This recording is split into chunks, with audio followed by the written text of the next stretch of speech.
Hey guys, tonight you find yourself standing just inside a medieval town gate at dusk, with cold stone pressing dampness through your cloak, straw clinging to your boots, smoke darkening the rafters of the guardhouse, and distant bells counting the hour somewhere beyond the mist.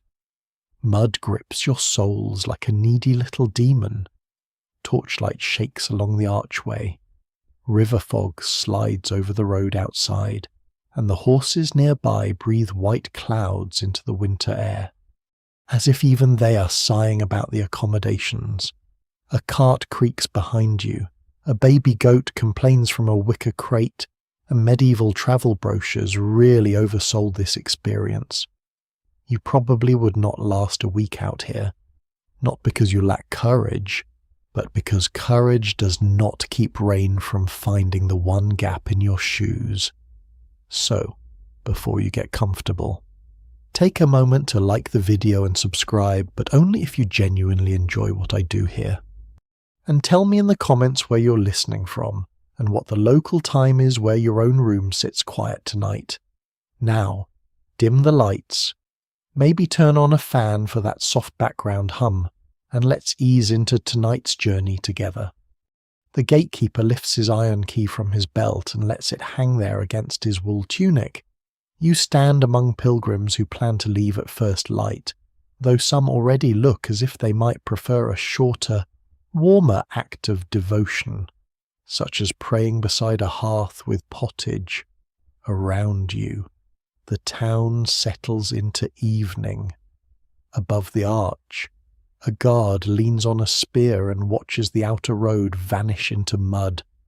You have your bundle beneath one arm, a wool blanket rolled tight, spare linen, bread gone hard at the edges, and a wooden cup knocking against your belt. Someone has tied a pilgrim badge to your cloak, a thin stamped token bought near the church. It catches the torchlight, flashing like a tiny promise. Some swear such badges can keep thieves from noticing you, storms from following you, and innkeepers from overcharging you, which is a generous amount of labour for a bit of tin. No one can quite agree whether the badge works because of the saint stamped upon it, the prayer said over it, or because it simply makes you look poor enough not to rob. Near the wall, a woman with a fur-lined hood warms her hands over a brazier and tells a man with a cracked satchel never to begin a pilgrimage after hearing a raven cry from the left side of the road. On the right, she says, it may be only a raven. On the left, it may be a warning.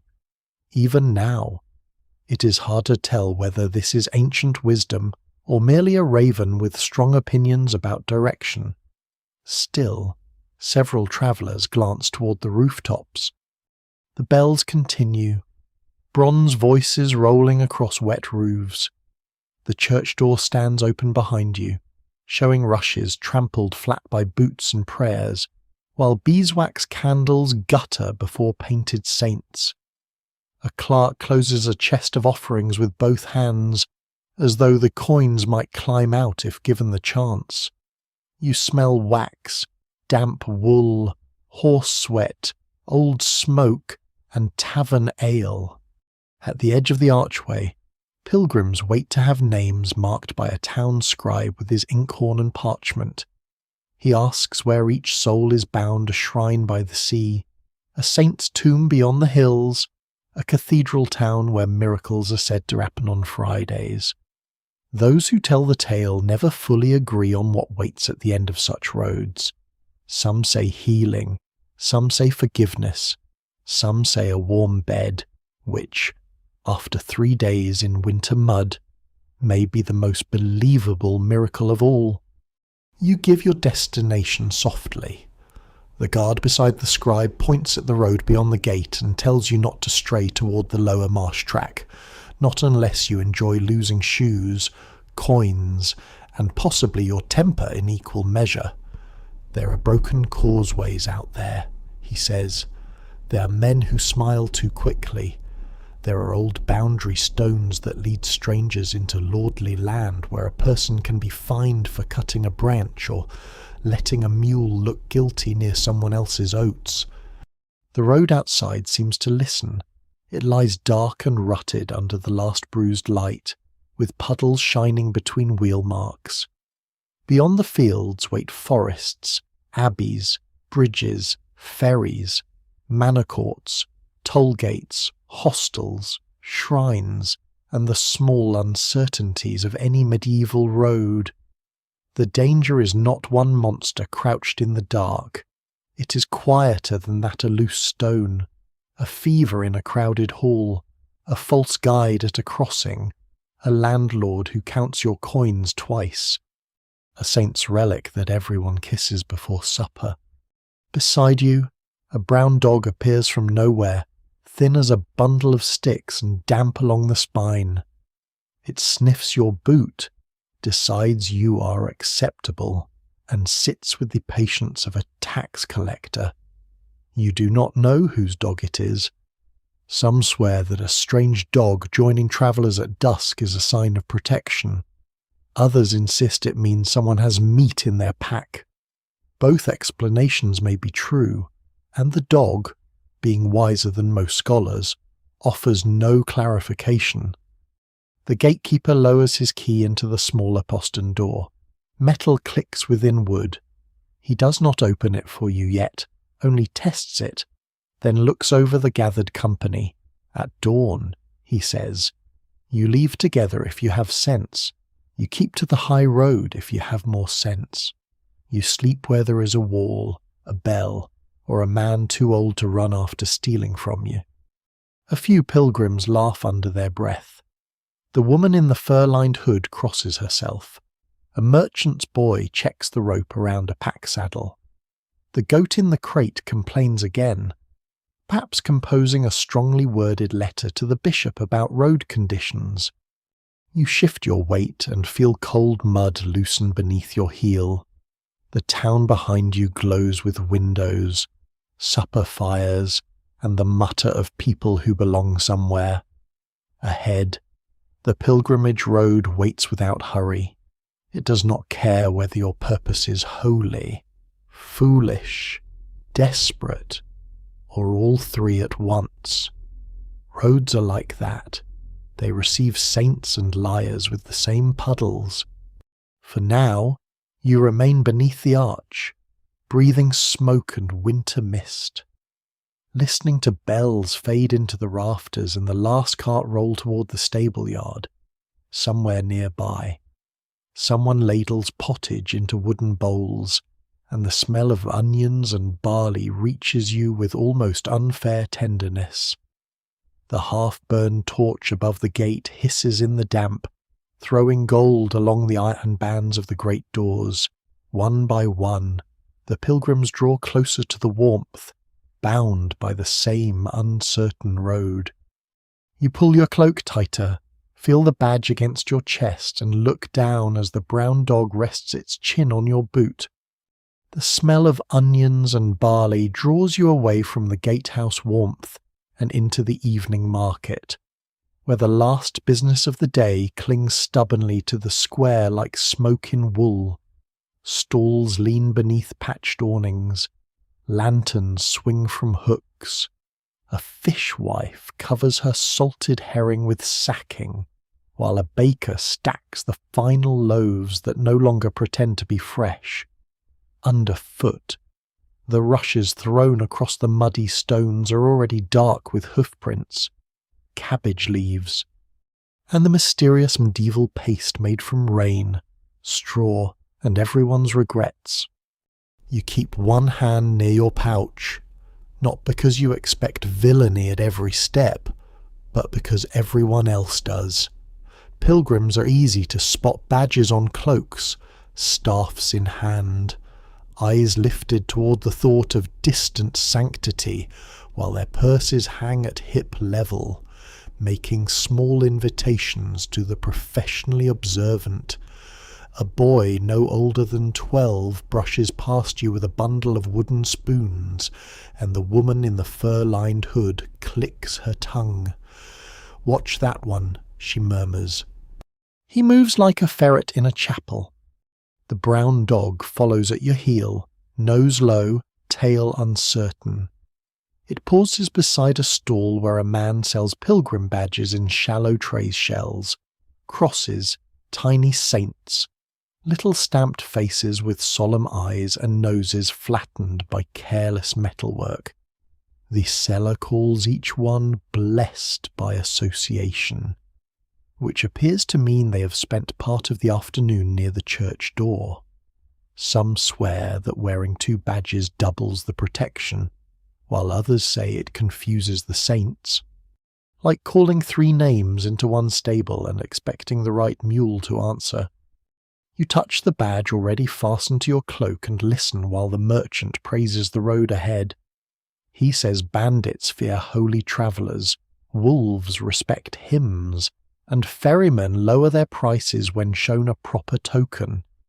This is received by nearby pilgrims with the calm silence people reserve for statements that sound comforting and are almost certainly false. No one can quite agree whether the first danger of a pilgrimage is the wilderness beyond the walls or the confidence of men selling miracles beside turnips. Near the well, a grey-bearded pardoner displays a cloth-covered box. He lifts the lid only a finger's width, revealing a scrap of bone nestled in red wool. A saint's knuckle, he whispers, known to protect against fever, toothache, river drowning, and poor lodging. That is an ambitious knuckle. A woman crosses herself and drops a coin into his bowl. A carter squints and asks which saint. The pardoner coughs, says the name too softly to catch, and immediately begins a prayer. Even now, it's hard to tell whether anyone believes him fully.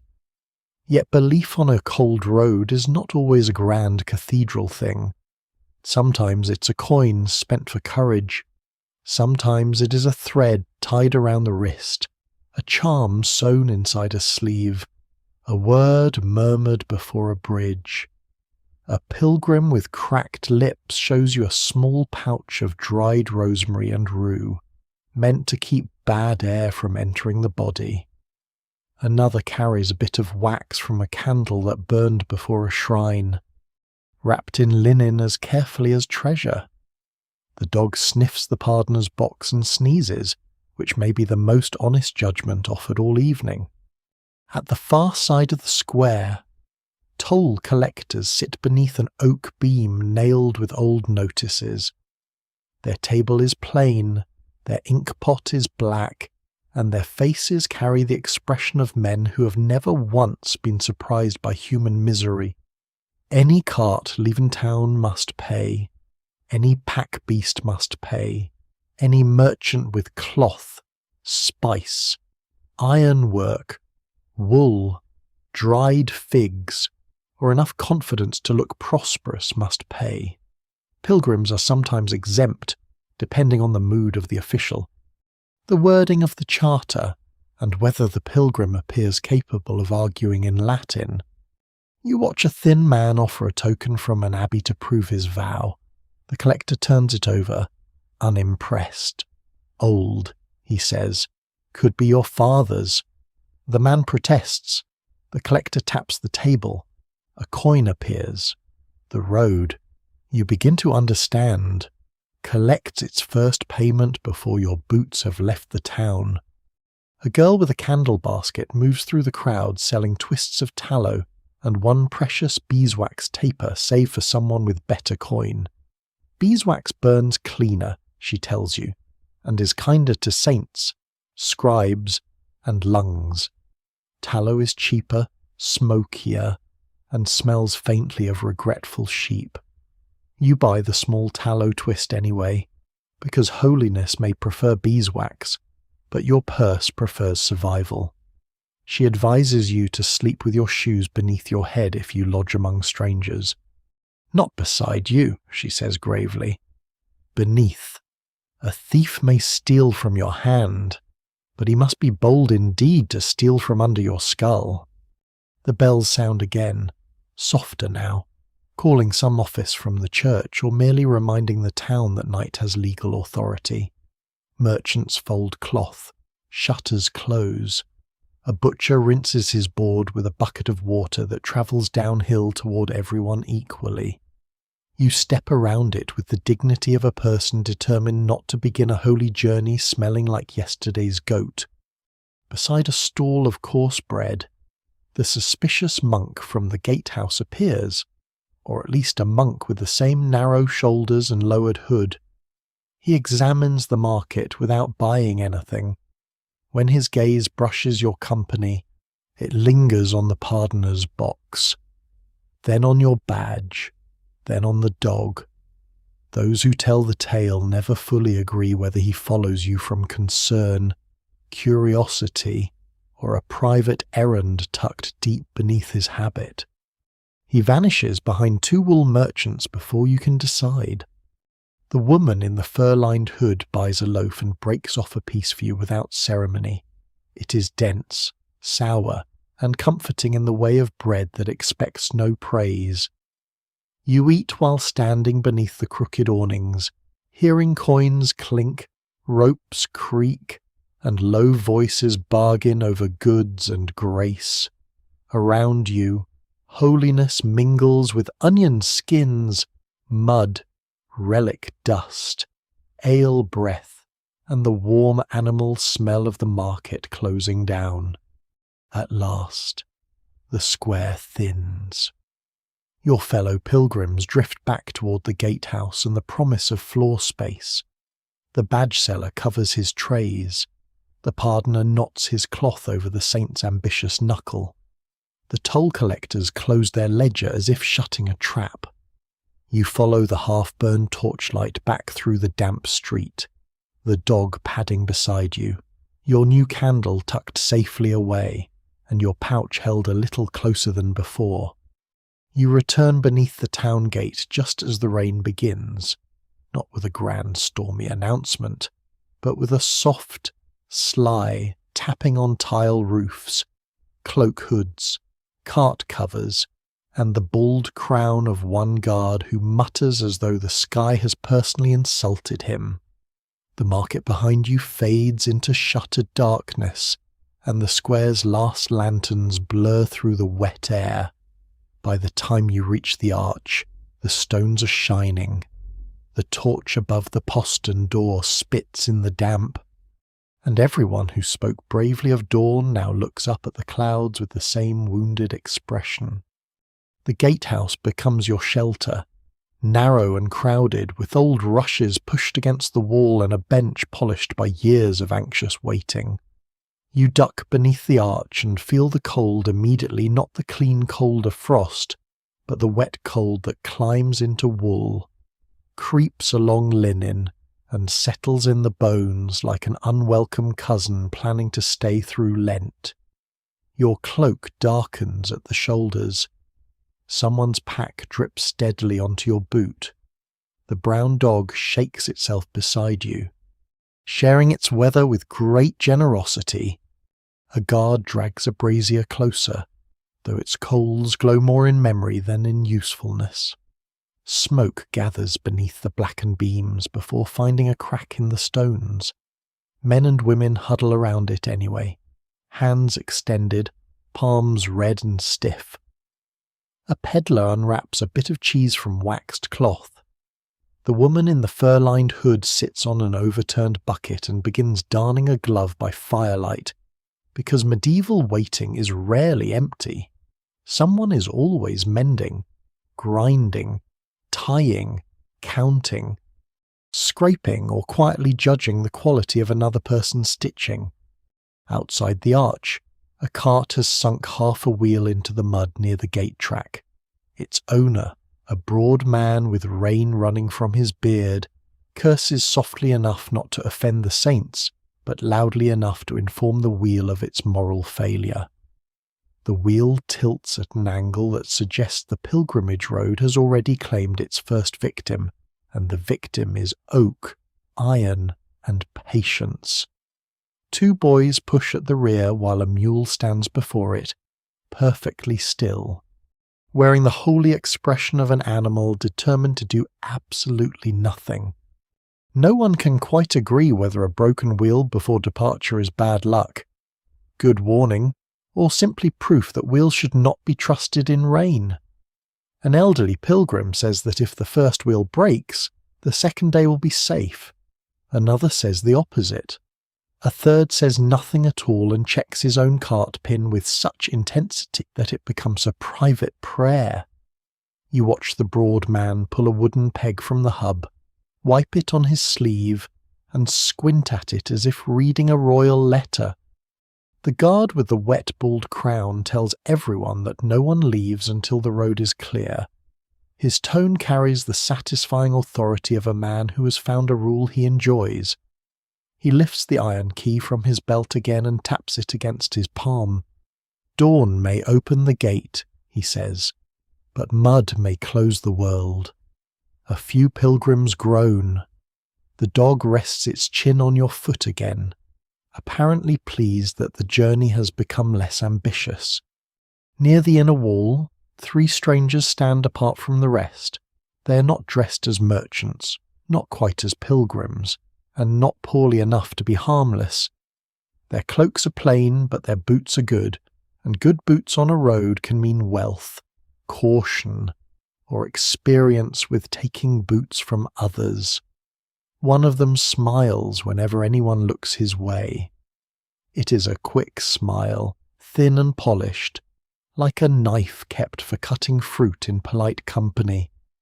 The woman in the fur-lined hood notices them too and lowers her voice. Men who do not complain of rain, she murmurs, are either monks, fools, or waiting for someone else to complain first. The suspicious monk appears again near the stair that climbs to the guardroom, his hood shadowing his face. He speaks quietly with the scribe who marked names earlier.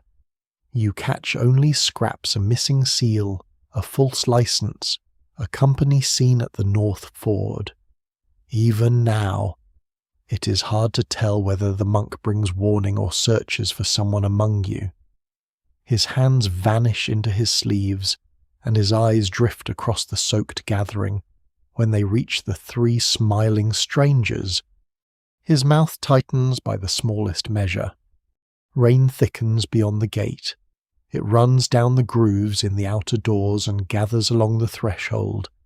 Someone lays fresh straw where the mud is worst, a simple kindness that lasts perhaps 12 breaths before becoming part of the mud itself. A young pilgrim removes his shoes and stuffs them with dry hay, saying his grandmother swore it draws out damp and sorrow. Another ties a red thread around his left wrist to keep fever from entering through the veins. A carter spits 3 times toward the road, not in disgust but protection. Some swear that spitting before a journey confuses evil spirits, though you suspect it mostly troubles the person standing downwind. You take out the small tallow twist bought in the market and hold it without lighting it. There is comfort in simply having it. A candle is a little length of promised light, and promises matter more in places where rain drums on stone and strangers count each other's purses with their eyes. The beeswax candles in the church would burn sweeter, yes, but your humble tallow has the practical look of something that understands bad lodging. The cart outside lurches at last. The wheel rises from the rut with a wet sucking sound so rude that several pilgrims laugh despite themselves. The mule, having done nothing, receives praise. The broad man checks the axle, shakes his head, and leads the cart under the arch. Water streams from the canvas cover. Beneath it, you glimpse sacks of oats, a bundle of iron tools, and a small wooden shrine tied upright with cord. Painted on its little door is a saint with one hand raised in blessing and the other chipped away entirely. Those who tell the tale never fully agree whether the missing hand was damaged by age, accident, or some previous owner disappointed with the saint's performance on muddy roads. The delay stretches. You wait, listen, and grow used to the close smells wet wool, damp straw, mule hide, smoke, old stone, onion bread hidden in packs, and the faint sourness of tired feet beginning their pilgrimage before the rest of the body. The bells sound somewhere beyond the rain, muffled and slow. Their rhythm makes the gatehouse feel less like a trap and more like a pause in the world. At last, the guard closes the inner door against the worst of the wind. The three strangers settle near the far wall. The monk remains standing. Your fellow pilgrims loosen belts, unwrap bread, and tuck bundles under their knees.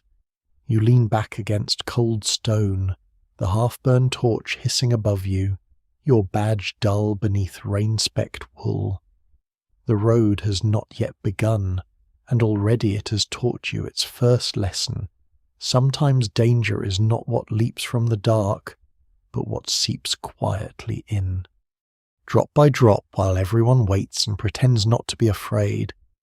By the time the rain loosens its grip, the town has grown quiet enough that every hoofstep seems to belong to a larger darkness. The guard opens the inner door, not the road gate, and sends your company along a covered lane toward the monastery guest house just beyond the church close, where travellers may sleep under a roof if they arrive before the porter grows tired of mercy. You move in a small, dripping line, cloaks heavy, boots making soft sucking sounds in the mud, while the brown dog trots beside you as though officially appointed to supervise your holiness. The monastery wall rises ahead, pale in the wet night, its stones beaded with rain. A bell sounds from within, slow and hollow, marking an hour that your body understands only as cold, hungry, and too late for comfort. At the postern, a lay brother peers through a small grille, asks names, destinations, and whether anyone carries fever, fleas, or arguments. Fever is denied, fleas are politely ignored, arguments, being medieval, are merely postponed. The suspicious monk stands beside the porter now, hood lowered just enough for you to see his narrow face. He must have come by another passage from the gatehouse, or perhaps monks simply appear where damp travellers least expect them. No one can quite agree whether certain brothers move silently because of discipline, soft shoes, or years of avoiding kitchen work. He watches as each pilgrim passes into the yard, his eyes lingering on packs, badges, and the broad man's cart with the saint's little handless shrine tied beneath its cover. Inside the wall, the air changes. The town's muddy breath falls away, replaced by wet herbs, old stone, wood smoke, and the faint sweetness of beeswax from the church windows. You cross a slick courtyard where rainwater gathers in the uneven paving. A novice hurries past with a lantern held inside his sleeve to keep it from the wind, and for a moment his face glows soft and young above the flame, solemn with the great responsibility of not dropping fire into a puddle. The guest house is low-roofed, with an oak door dark from many hands. The porter lifts a latch and lets you into a hall where rushes cover the floor and a hearth burns with careful modesty, as if the monastery has counted each stick of wood before allowing it to become warmth. Along the walls lie straw pallets with wool blankets folded at their ends. They smell of smoke, lanolin, and many previous strangers who also hope to wake up improved by suffering. You're given a place near the wall, not far from a shuttered window where the draught finds you immediately, like a relative who knows your weaknesses. You set down your bundle, slip off your wet shoes, and remember the candle girl's advice from the market. Shoes beneath the head, not beside, beneath. You tuck them there with the seriousness of a royal burial. The dog circles 3 times on the rushes and settles near your pallet, clearly believing the guest house has been arranged for him personally. A monk brings wooden bowls of thin pottage, ladled from a black pot that hangs over the fire. Barley, leek, perhaps a lentil if your spoon is blessed. Each person receives a heel of coarse bread and a cup of small ale, weak enough for children and pilgrims, but welcome enough to quiet complaints. You sit with your back to the cold wall, warming your hands around the bowl. Steam rises into your face. The pottage tastes of salt, smoke, and humble survival, which is to say it tastes very medieval indeed.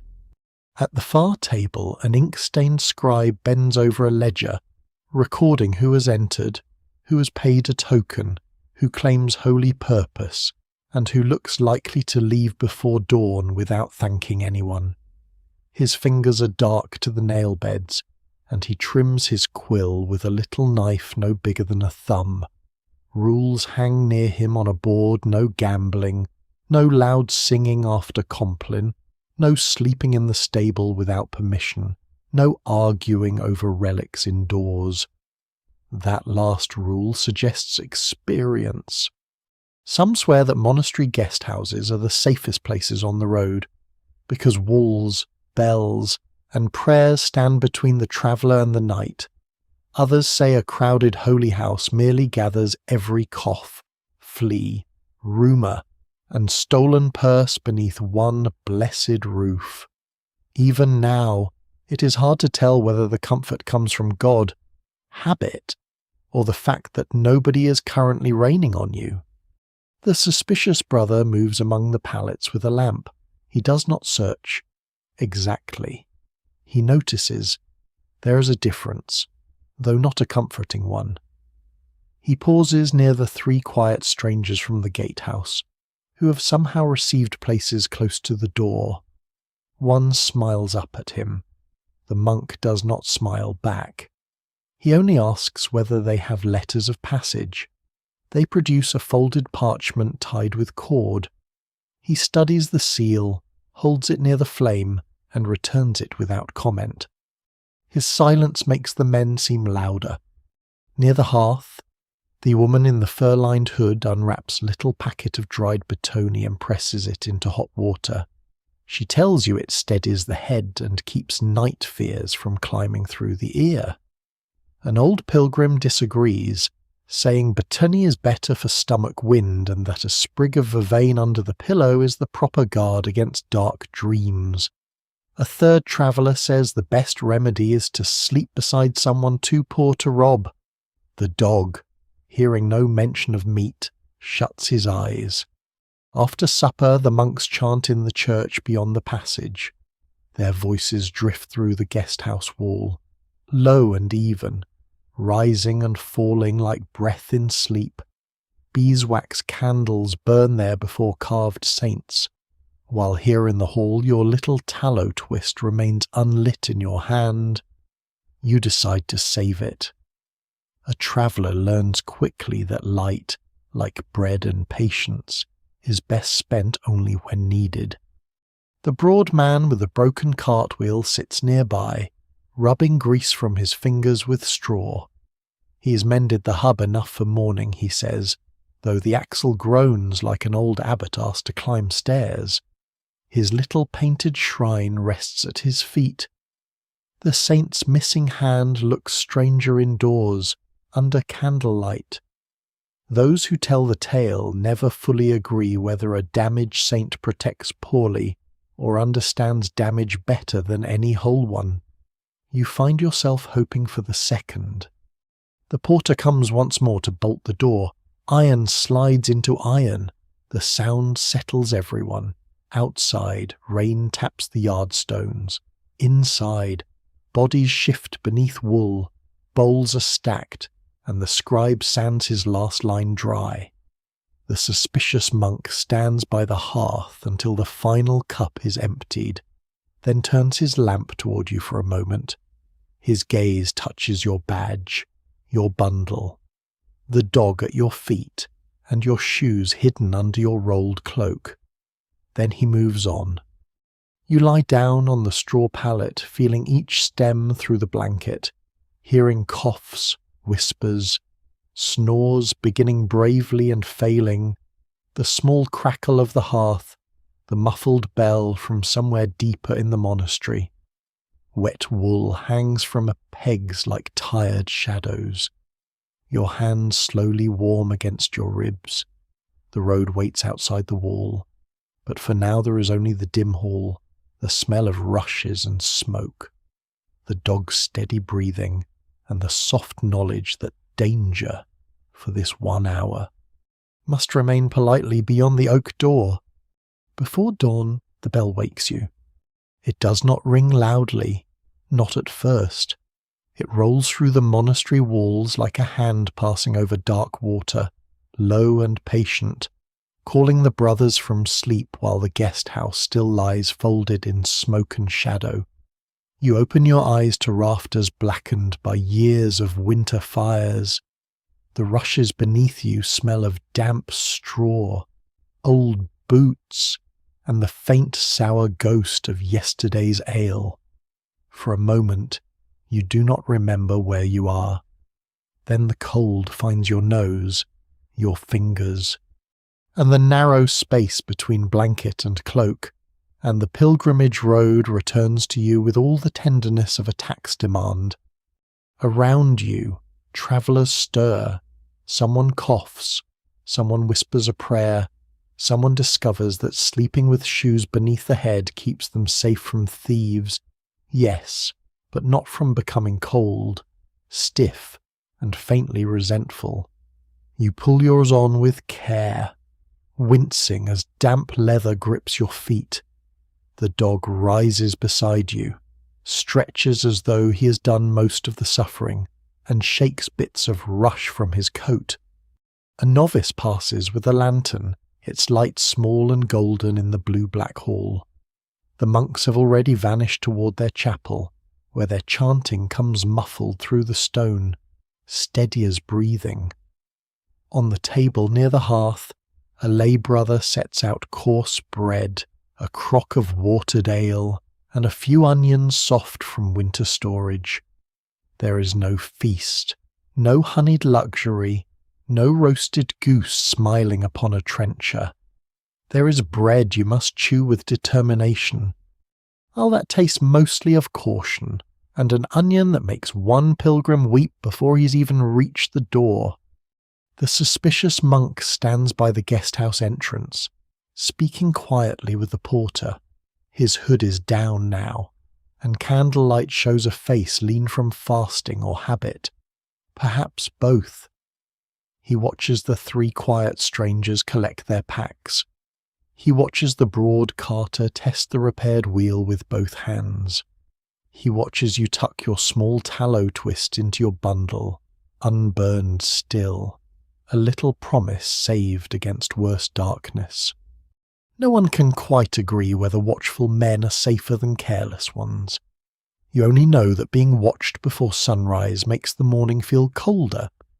When the porter opens the oak door, frost lies over the courtyard stones in a thin white skin. Your breath rises. The horses in the stable yard steam softly, and the mule attached to the repaired cart gives the world a look of deep disappointment.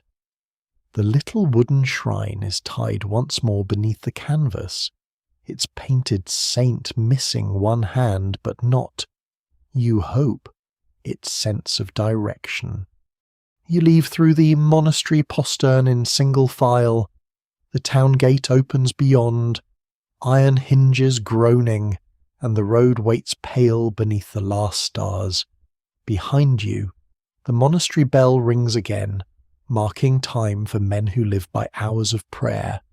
Out here, time becomes boots, breath, hunger, and the distance between one shelter and the next. The high road runs between frozen fields, their furrows silvered under the dawn. Low hedges hold beads of ice. Crows stand in the stubble like black thoughts with beaks. Every footprint from the night before has hardened into a small sharp hollow, so that walking becomes an argument between your souls and everyone who passed before you. Your cloak, still damp at the hem, taps against your legs. Your hands ache inside your sleeves. You tuck them under your arms, then into your belt. Then finally give up and blow on them like a person trying to warm two pale little sausages. The woman in the fur-lined hood walks near you, steady and silent. After a while, she takes from her pouch a hazel twig bound with red thread and touches it to the milestone as you pass. Some swear that greeting the first stone beyond a town keeps your path from wandering. Others say you must touch it with iron, not wood, or the charm is wasted. Even now, it is hard to tell whether the road cares about such manners. Still, 3 pilgrims behind you touch the stone too, just in case. Medieval travel is often faith, mud, and not wanting to be the only fool who failed to greet a rock. A roadside cross appears where 2 tracks meet. It leans slightly, its carved face worn by weather until St. Angel and Sorrow all look much the same. Someone has tied scraps of cloth to the shaft, blue wool, brown linen, a ribbon faded almost white. The old pilgrim with cracked lips says they are left by travellers asking healing for sore knees, swollen feet, fevered children, and, once, a cow that would not give milk except to a woman singing psalms backward. Those who tell the tale never fully agree whether the cow was cured or merely tired of the performance. You pause there long enough to shift your bundle. The bread in your stomach has become less a meal than a memory. Hunger walks beside you, polite but persistent.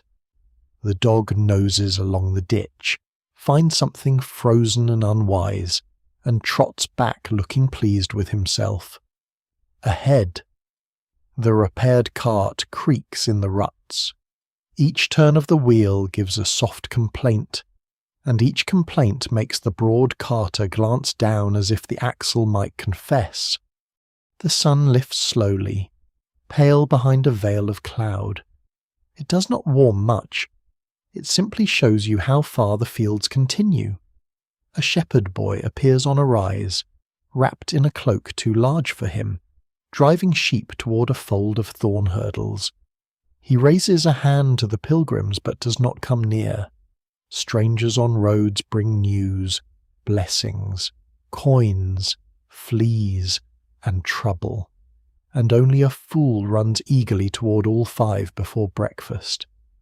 At a low ditch crossing, the ground turns slick where frost hides beneath mud. One pilgrim slips, catches himself on his staff, and laughs too quickly. The woman in the fur-lined hood tells him to spit over his left shoulder. Before taking the next step, he does.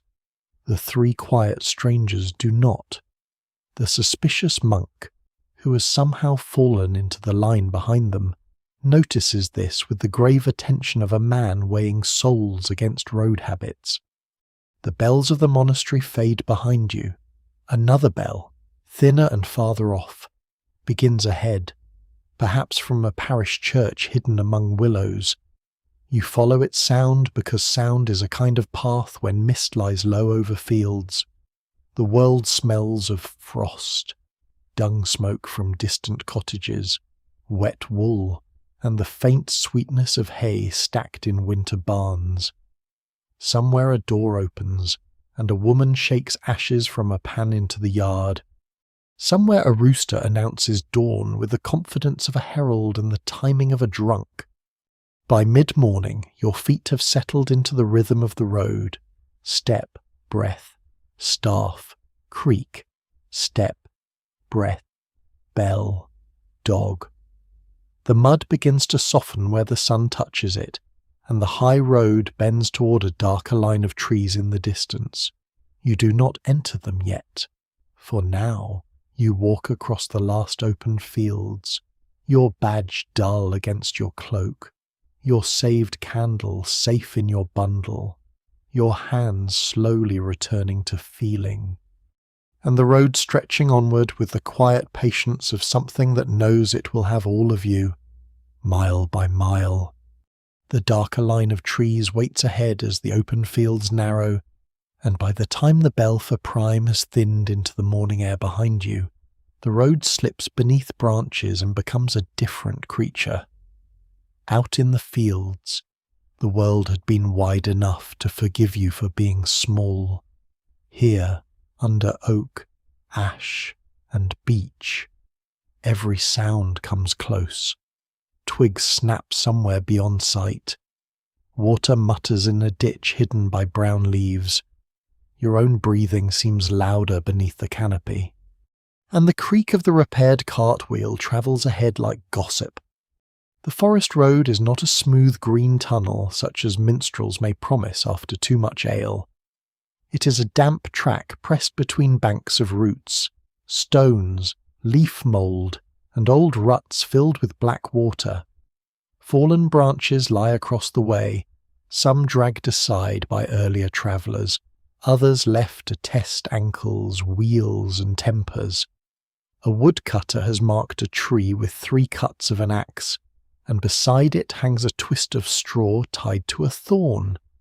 The woman in the fur-lined hood says such signs warn of a bad patch ahead. The broadcarter says it means someone is selling firewood nearby. No one can quite agree whether road signs are meant to guide travellers or confuse them into paying locals for guidance. You step carefully where the ground darkens. Frost has retreated here, replaced by slick mud that hides beneath leaves like a joke told by the earth to people with poor shoes. The dog trots at your heel, then darts forward, nose quivering, then returns again as though counting the company. His ears lift at every rustle.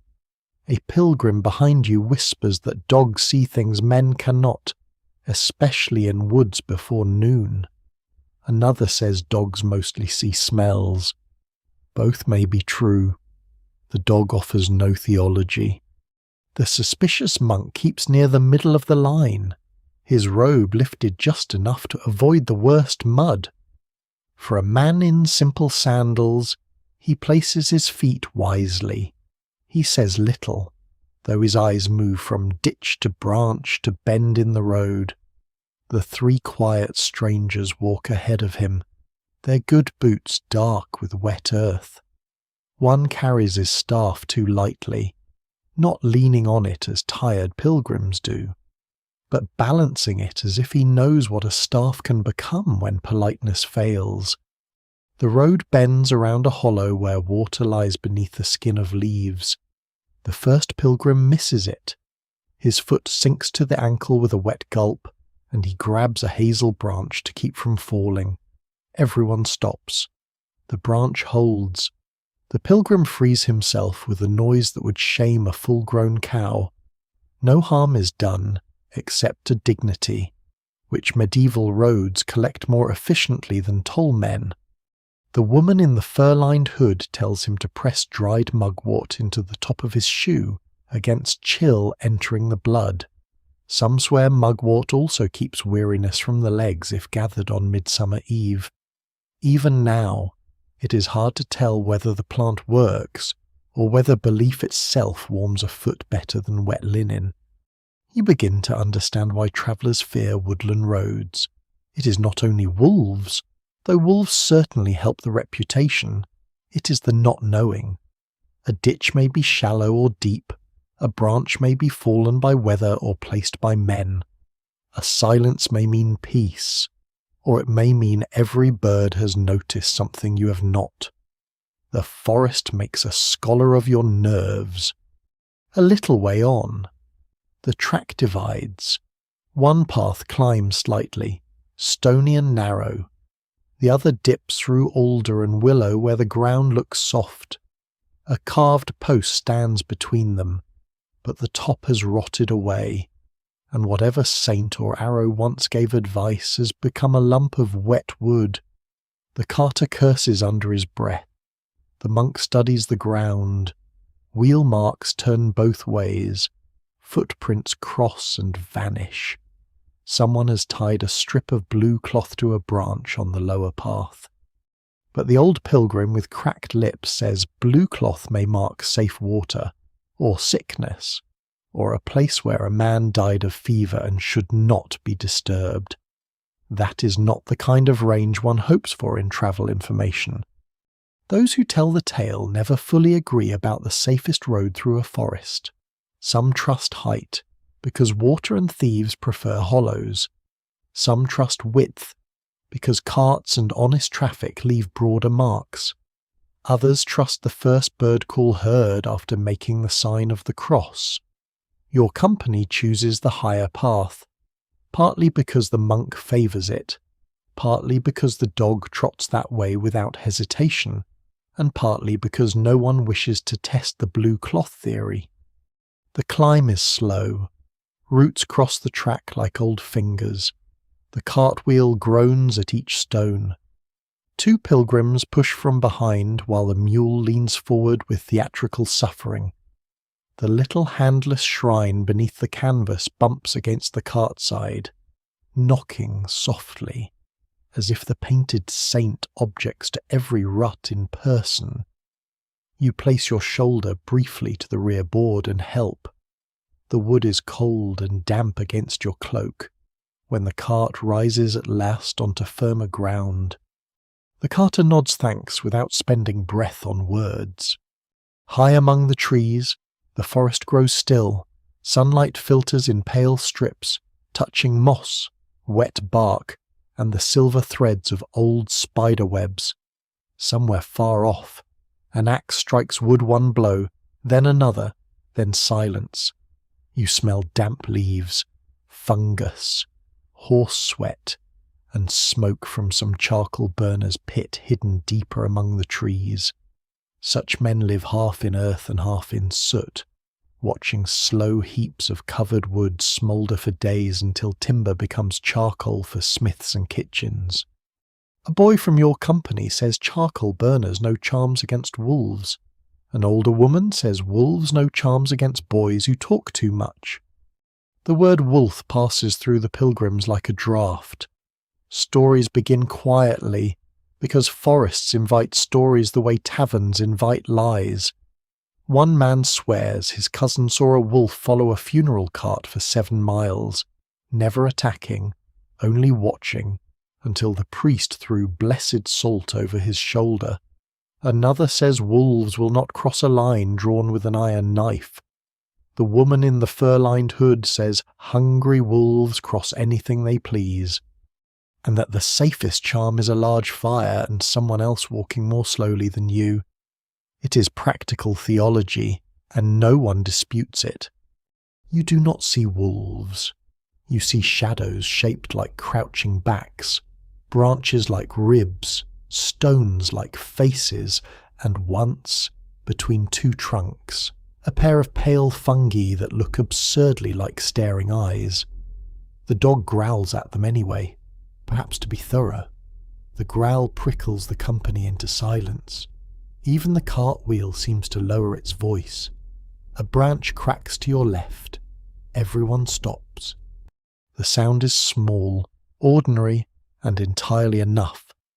The monk lifts one hand. The 3 strangers turn sharply. The dog stands stiff, tail level. Rainwater drips from leaves with delicate little ticks, each one pretending innocence. For several breaths, nobody moves.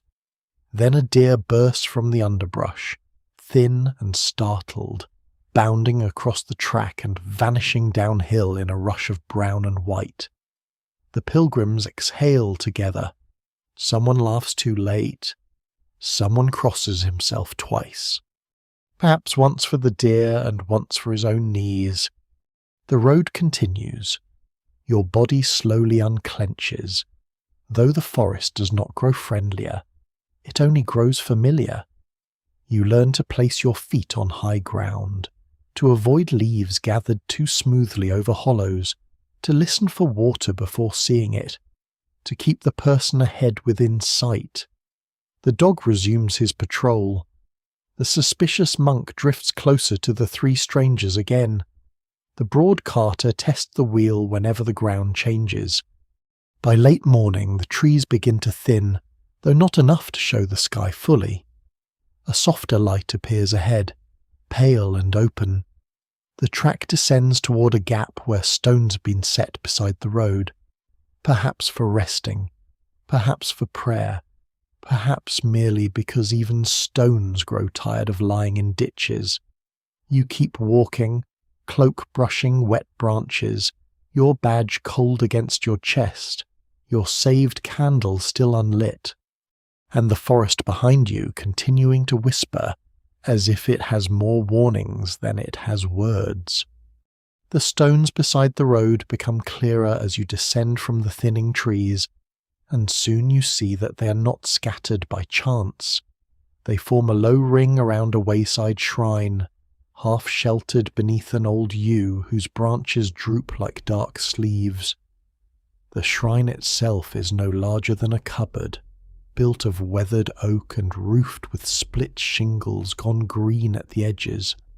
Within it stands a painted saint, faded by rain and touched by so many hands that the face has softened into a patient blur.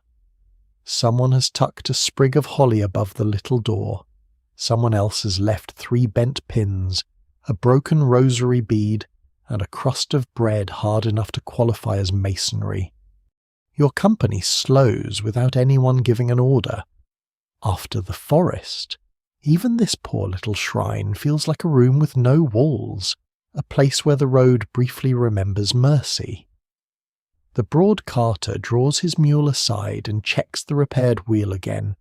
The wheel still holds, though it complains when turned.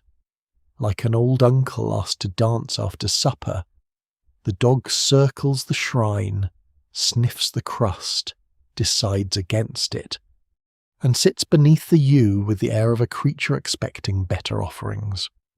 You lower your bundle onto a stone and stretch your shoulders. Around you, pilgrims settle in small careful motions, staffs lean against the yew, packs are opened, shoes are inspected, and one man removes a pebble from his boot with the solemn relief of a sinner absolved. A woman shakes out a cloth and lays coarse bread upon it. Another unwraps smoked fish from waxed linen, and the smell rises sharp and salty into the pale noon air. You share what you have: a heel of bread from the monastery, onion, and a sip of watered ale from your wooden cup. The smoked fish is passed from hand to hand, each person taking less than desired and more than nothing. This is one of the quieter laws of the road. Food travels poorly in a selfish company. Hunger notices greed, and so do tired people with knives meant for cutting cheese. Still, the old pilgrim eyes the largest piece of fish too long, proving that holiness does not always improve portion judgment. The woman in the fur-lined hood breaks bread with you and points toward the shrine pins. Some swear that bent pins can carry away warts, headaches, jealousy, or an unwanted marriage offer, depending on which saint hears the request and how firmly twisted. No one can quite agree whether the pins must be left secretly, or whether secrecy simply prevents neighbours from laughing. The carter says he once saw a man leave a bootlace for a lame knee and walk better by evening. The monk, standing beyond the circle, says softly that rest and a tighter binding may also have helped. The suspicious monk has not sat. He stands where the road can be watched in both directions, hands folded into his sleeves, hood shadowing his brow. He accepts a piece of bread when offered and eats without taking his eyes from the 3 quiet strangers. They sit together on a fallen log, pack still buckled, good boots crossed at the ankles. One tosses crumbs toward the dog. The dog sniffs them, eats one, and then looks back at you as if reporting mixed findings. Near the shrine's foot lies a small wooden box with an iron latch, fastened by a chain. A slit in the lid shows where coins may be dropped for the upkeep of candles, repairs, or possibly the local keeper's fondness for ale. Beside it hangs a pilgrim staff covered in old badges' shells, crosses, tiny hands, little faces of saints. The old pilgrim says the staff belonged to a woman who walked to 3 shrines in one summer and returned cured of a wasting cough. Another traveller says she never returned at all, and the staff was placed here because she died under the yew. Those who tell the tale never fully agree, and perhaps the shrine keeps both endings because travellers need both warning and hope. A boy kneels before the painted saint and presses his forehead to the wooden sill. His mother waits behind him, one hand on his shoulder, the other holding a little packet of herbs. Betony again, perhaps, or feverfew, or merely dried leaves given a confident name by someone's aunt. She whispers that the boy's ear has ached since Michaelmas. The monk murmurs a prayer, and the woman with the fur hood suggests warm oil if they find a hearth by nightfall. The boy stands, solemn and pale, and receives a crumb of fish from the carter, which may be the most immediate blessing available. You look more closely at the saint in the shrine. The painted hands are raised, though one has flaked badly, leaving only a pale thumb and a smear of gold. It reminds you of the handless saint tied beneath the carter's canvas. When you mention this, the carter pulls his little shrine free, and the 2 damaged saints face one another across breadcrumbs and cold stones, both incomplete, both expected to help, even now. It is hard to tell whether this comforts you because broken holy things seem humble, or unsettles you because the road appears to be collecting missing hands. The pardoner from yesterday's market is not with you, but his ambitious knuckle returns in conversation. One traveller claims to have seen a relic glow blue during Mass. Another insists he saw a false tooth of St. Apollonia sold in 3 different towns, each tooth larger than the last. The woman in the fur-lined hood says that if every relic of every saint were gathered together, heaven must have produced many spare bones. The monk gives her a look, but not a harsh one. The road beyond the shrine lies pale between hedges, leaving the last trees behind. A breeze moves through the yew and drops cold beads of water onto shoulders, packs, and one unfortunate piece of fish. You eat slowly, listening to the soft clink of staff against stone, the mule tearing grass with long offended pulls, the dog licking crumbs from the earth. The bells are gone now, in their absence. Time is measured by chewing, by the drying of cloak hems, by how long a person can sit before the thought of distance begins to tug again. At last, bundles are tied, crumbs gathered, and thanks murmured to the faded saint. You leave no coin, only a small thread pulled from your sleeve and tucked into a crack of the shrine, because travellers give what they can and hope the saints understand poor accounting. The dog rises first, the monk follows last. You take up your staff, feel the road settle under your feet once more, and carry away the taste of smoked fish, cold bread, wet yew, and a question that stays with you longer than prayer, whether every danger on the road can be seen, or whether some wait quietly inside the very comforts that keep you moving. By the time the road bends away from the shrine and settles between low hedges, the afternoon has gone the colour of pewter. Clouds press down over the fields. The last edge of forest darkens behind you, and the yew shrine disappears one branch at a time, leaving only the taste of smoked fish on your tongue and a damp thread missing from your sleeve. The dog trots ahead, then back, then ahead again, as if measuring the distance to supper by scent alone.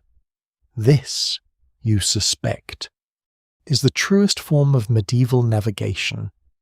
The track grows busier as it nears a village.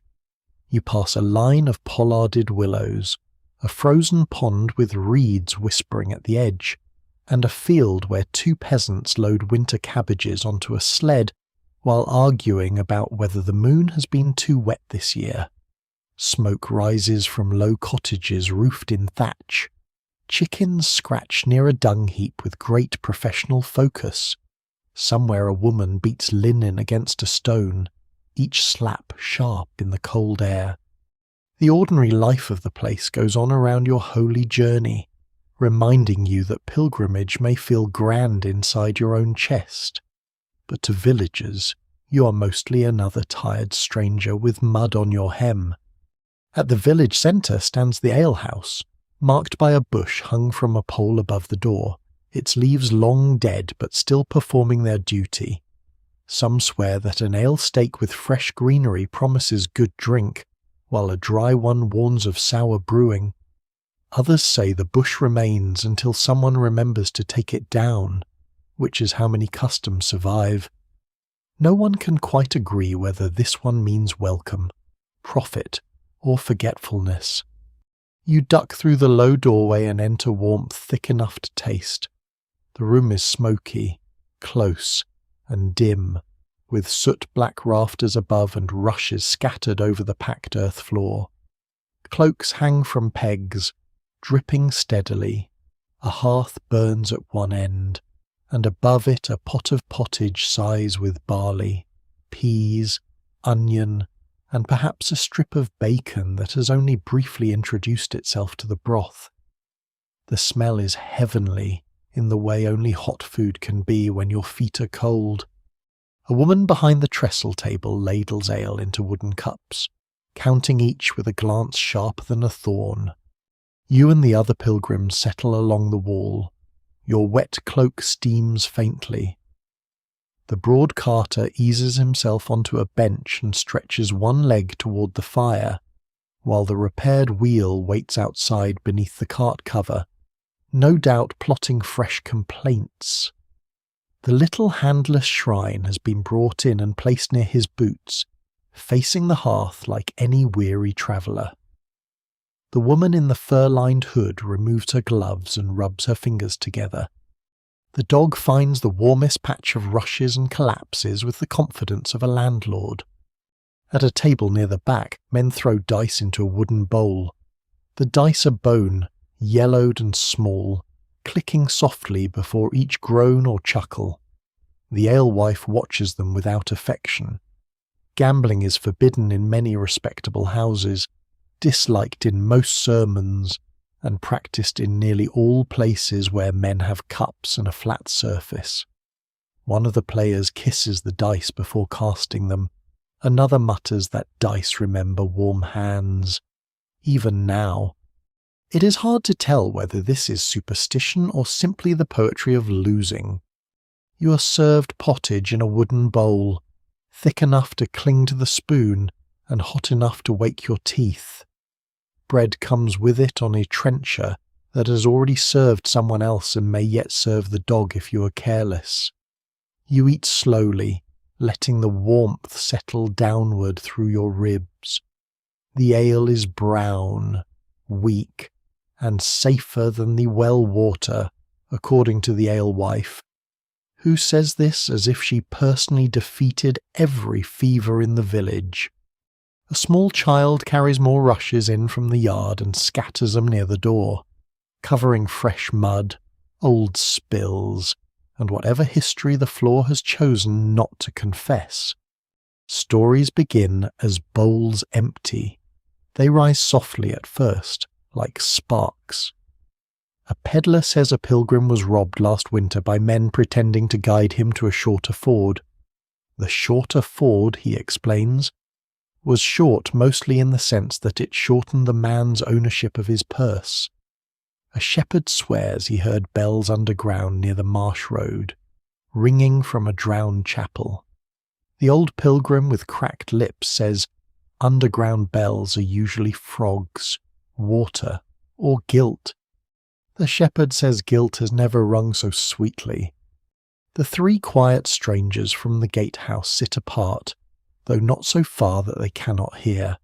Their good boots dry near the hearth. One drinks little, one eats quickly, and one watches the dice players with a smile too light for the room. The suspicious monk has taken a place near the door, his bowl untouched for longer than hunger should allow. He listens without seeming to listen. You begin to understand that careful listening is one of the road's hidden tools. A staff helps the feet, a cloak helps the back, but ears may keep a traveller from choosing the wrong companion. The alewife leans close while refilling your cup and tells you not to sleep in the loft if offered. Too many hands pass beneath the straw, she says, and mice with ambitions. She also tells you that a pinch of salt beneath the tongue keeps a person alert when travelling with strangers, and that tying your pouch string in 3 knots makes thieves fumble. Some swear the knots confuse wicked fingers. Others, perhaps more practical, say 3 knots simply take longer to untie. Near the hearth, the carter shows the repaired wheel peg to a village cooper, who turns it over and declares it sound enough for tomorrow, which is less comforting than sound enough forever. The cooper rubs beeswax along the wood and says wax keeps damp from swelling the joint. He also rubs a smear onto his own cracked thumb, claiming it keeps winter from splitting the skin.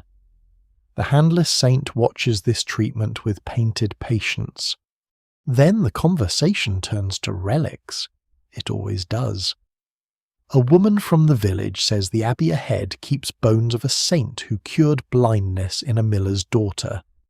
A dice player says the same abbey once displayed 2 skulls of the same holy man, one from when he was young and one from when he was old.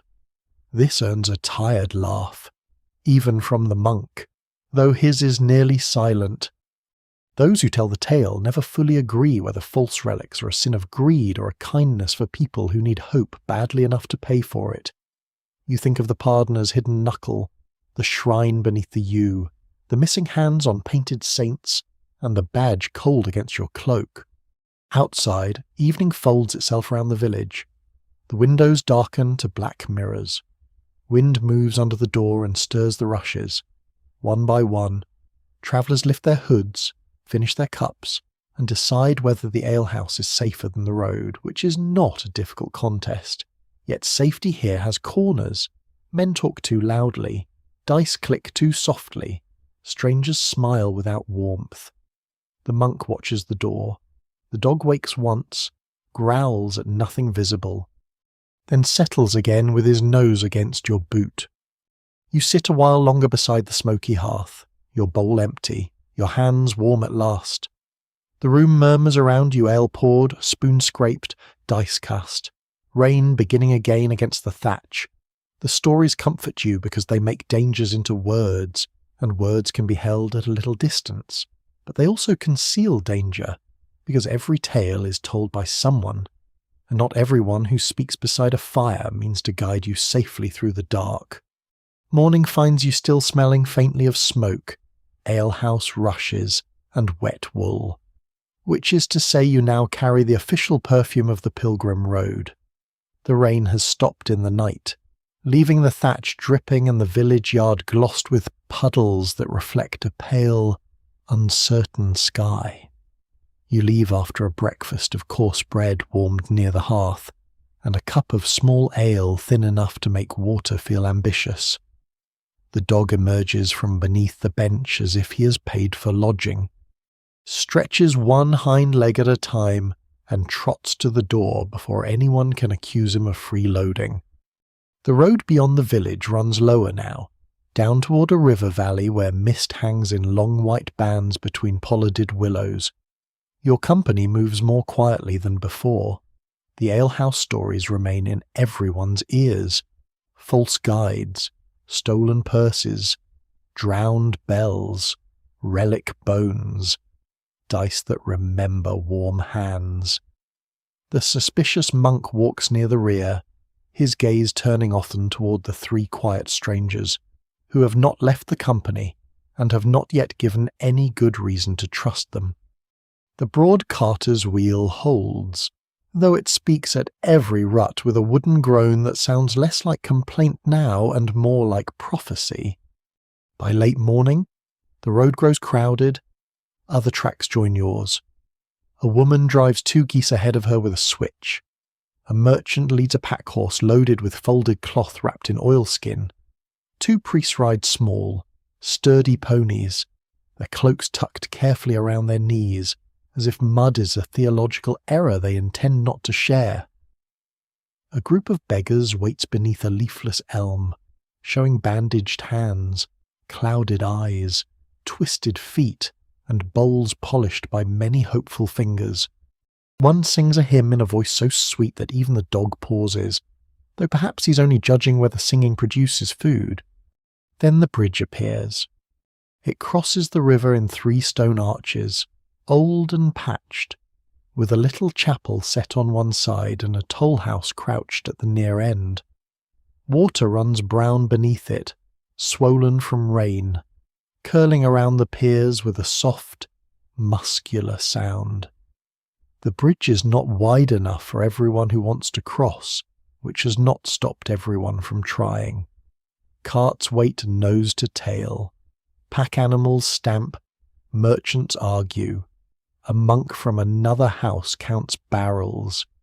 A fish seller shouts that his eels are losing freshness by the moment, though the eels themselves look beyond earthly concerns.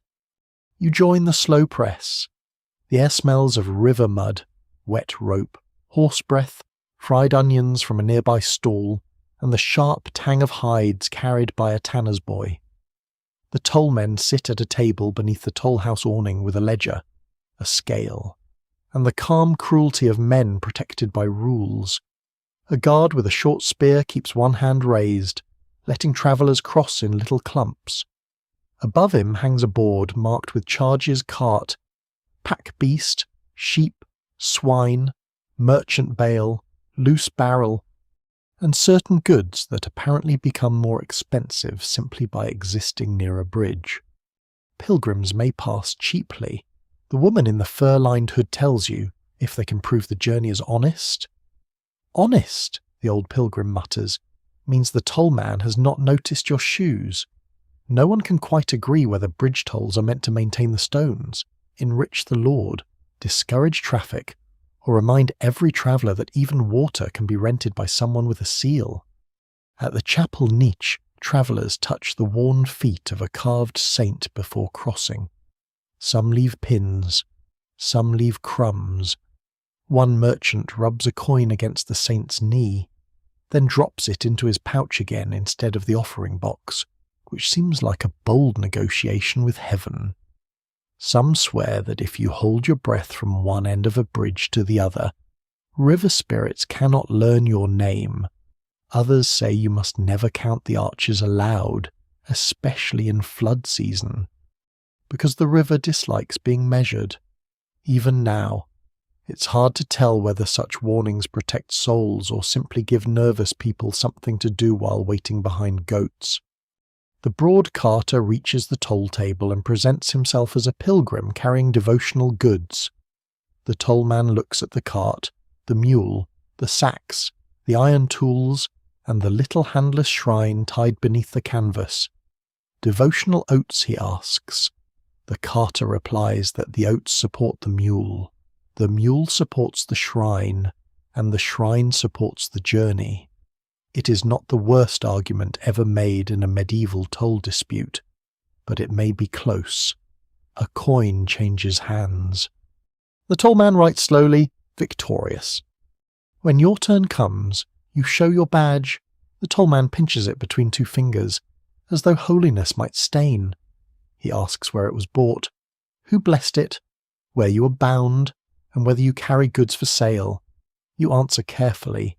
On the road, a wrong word can grow teeth.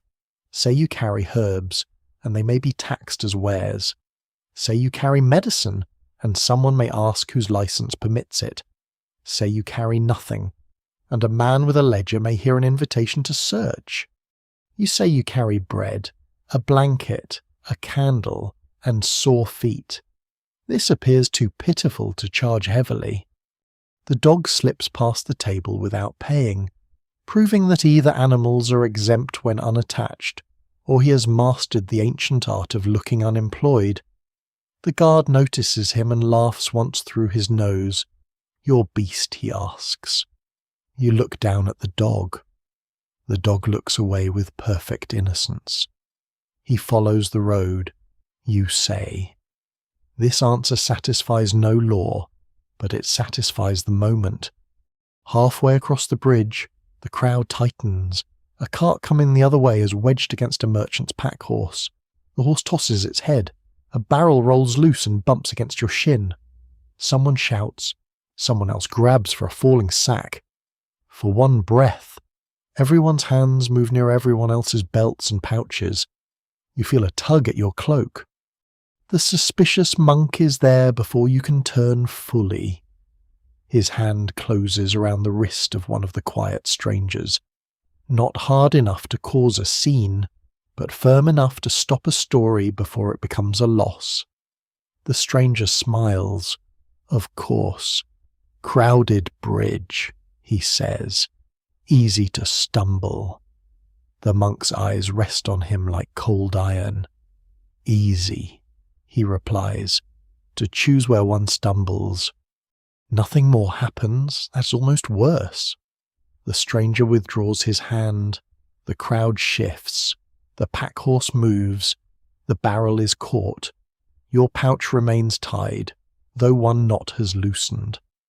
The woman in the fur-lined hood glances at it and says nothing, only reties the string into 3 tight knots. As the alewife advised, you thank her softly. She nods, practical as bread. At the far end, the road opens again onto a muddy bank where travellers gather themselves after crossing. People count coins, check bundles, soothe animals, and pretend not to be shaken. The river runs behind you with a low brown murmur, carrying away scraps of straw, broken reeds, and perhaps the names of those who forgot to hold their breath.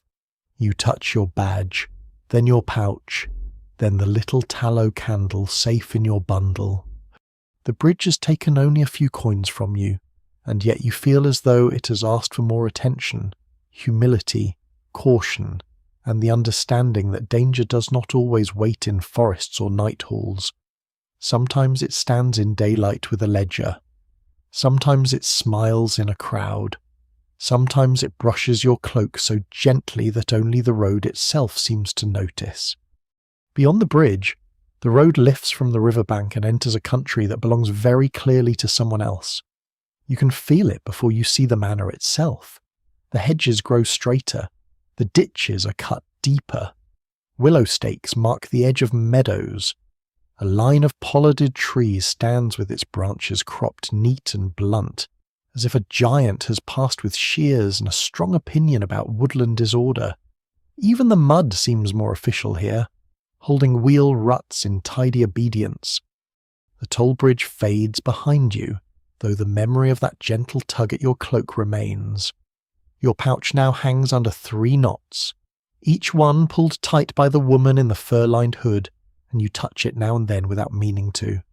The dog trots along the verge, occasionally glancing back at you with the calm expression of a creature who owns nothing, and therefore fears no taxes. This is, you begin to think, a kind of wisdom.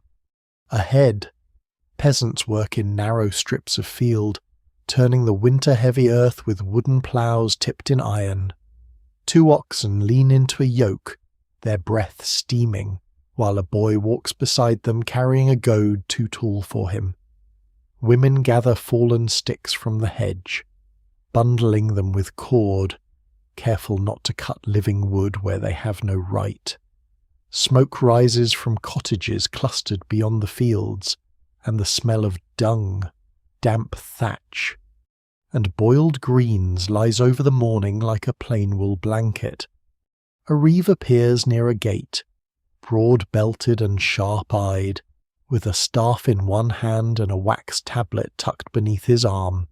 He watches your company approach. His cap is pulled low, His boots are clean enough to suggest he's avoided the worst work of the day, and his face has the seasoned look of a man who can identify blame at 50 paces. Behind him, a stray pig noses along the ditch, pretending not to belong to anyone. This is unconvincing, because pigs almost always belong to someone when damage is being counted, and to no one at all when payment is due. The reeve raises his staff. Your company slows. Pilgrims, he asks. The suspicious monk steps forward before anyone else can answer too freely. Travellers under vow, he says, showing a folded paper from the monastery guest house. The reeve studies it with an expression that suggests reading is less important than looking unimpressed while holding parchment. No one can quite agree whether documents protect travellers or merely give officials something dignified to frown at. Today, the frown lasts long enough for your feet to grow cold. The reeve asks whether any of you carry wares, weapons, fresh-cut wood, trapped rabbits, stray geese, unlawful nets, or news of a missing black sow. Every question lands like a small stone in a pond. You carry none of these things, unless the dog has privately acquired a goose and hidden it in his soul. The broad carter declares his oats, tools, and shrine again, with the tired patience of a man who has begun to suspect every authority on earth was invented to ask about his mule. Nearby, the stray pig squeals and bolts through a gap in the hedge. A woman runs after it, skirts lifted, wooden clogs slapping the mud. She calls it by a name that sounds oddly Christian for a pig. The old pilgrim mutters that naming pigs after saints is risky, because either the saint is offended or the pig becomes arrogant. Some swear that a pig running across your path before noon means a quarrel will follow. Others say it means someone left a gate open. Even now, it is hard to tell which explanation is more useful. The quarrel, naturally, arrives. A field hand claims the pig knocked over a basket of seed beans. The woman says the basket was already leaning like a drunkard. The reeve sighs with deep professional satisfaction, as though disorder has finally given him employment. He orders both to appear at the next manor court, where small fines are weighed. Oaths are sworn, and neighbours explain one another's faults with remarkable memory. You stand quietly among the pilgrims, learning that a person does not need to commit a great crime to be caught in local law. Sometimes it is enough to be nearby when a pig develops ambition. The road bends toward the manor buildings. You see the hall roof above a line of barns, the dovecote like a round stone tower, and a granary raised on posts to keep rats from climbing in. Though rats are medieval scholars of opportunity and probably consider this a polite challenge. Men carry sacks toward a storehouse. A girl scatters chaff for chickens.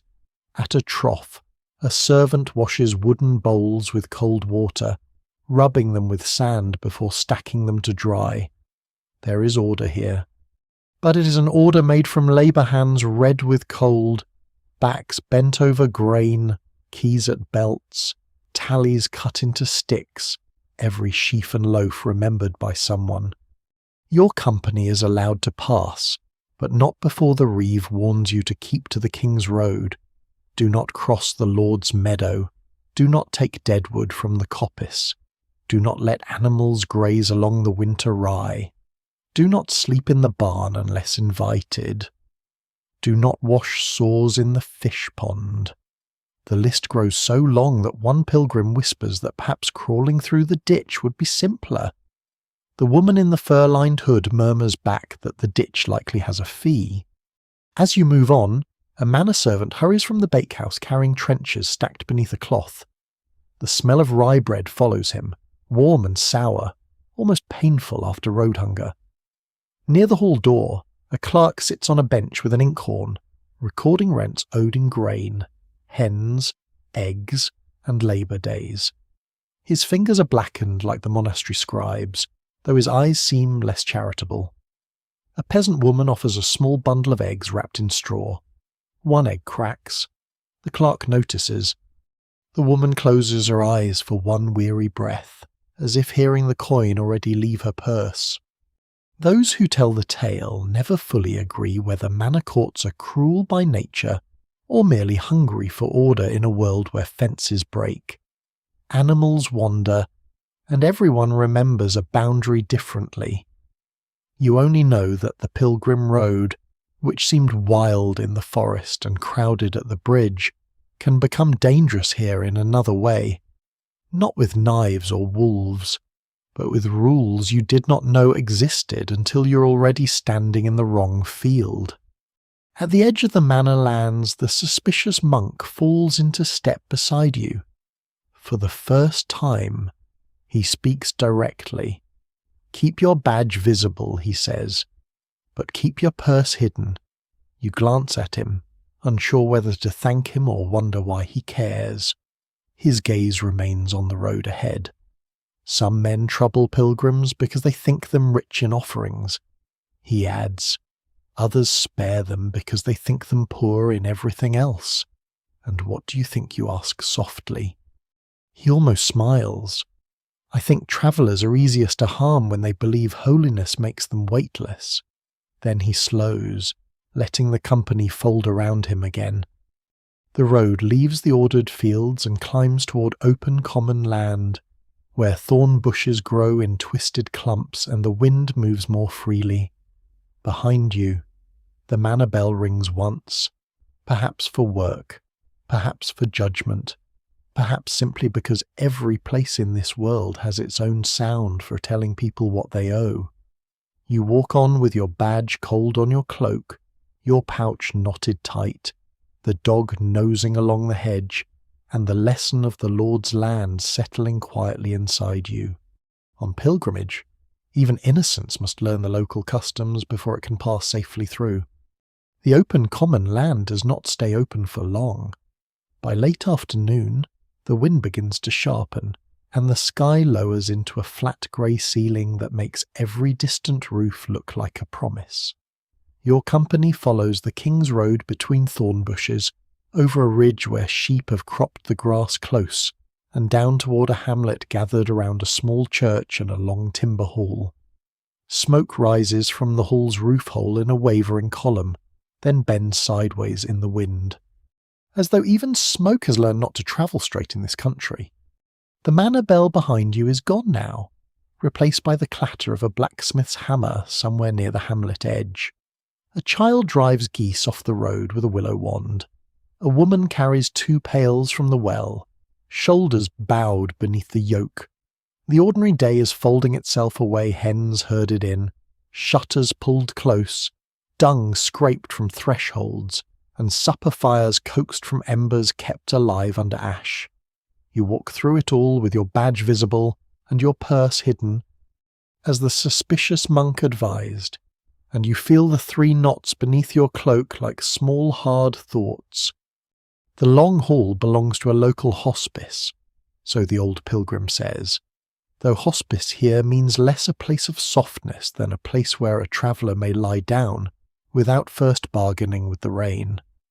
It is overseen by a lay warden with a beard like broom straw and a ring of iron keys at his belt. He stands in the doorway, counting your company with his eyes before counting coins with his fingers. Pilgrims may sleep for a small offering, he says.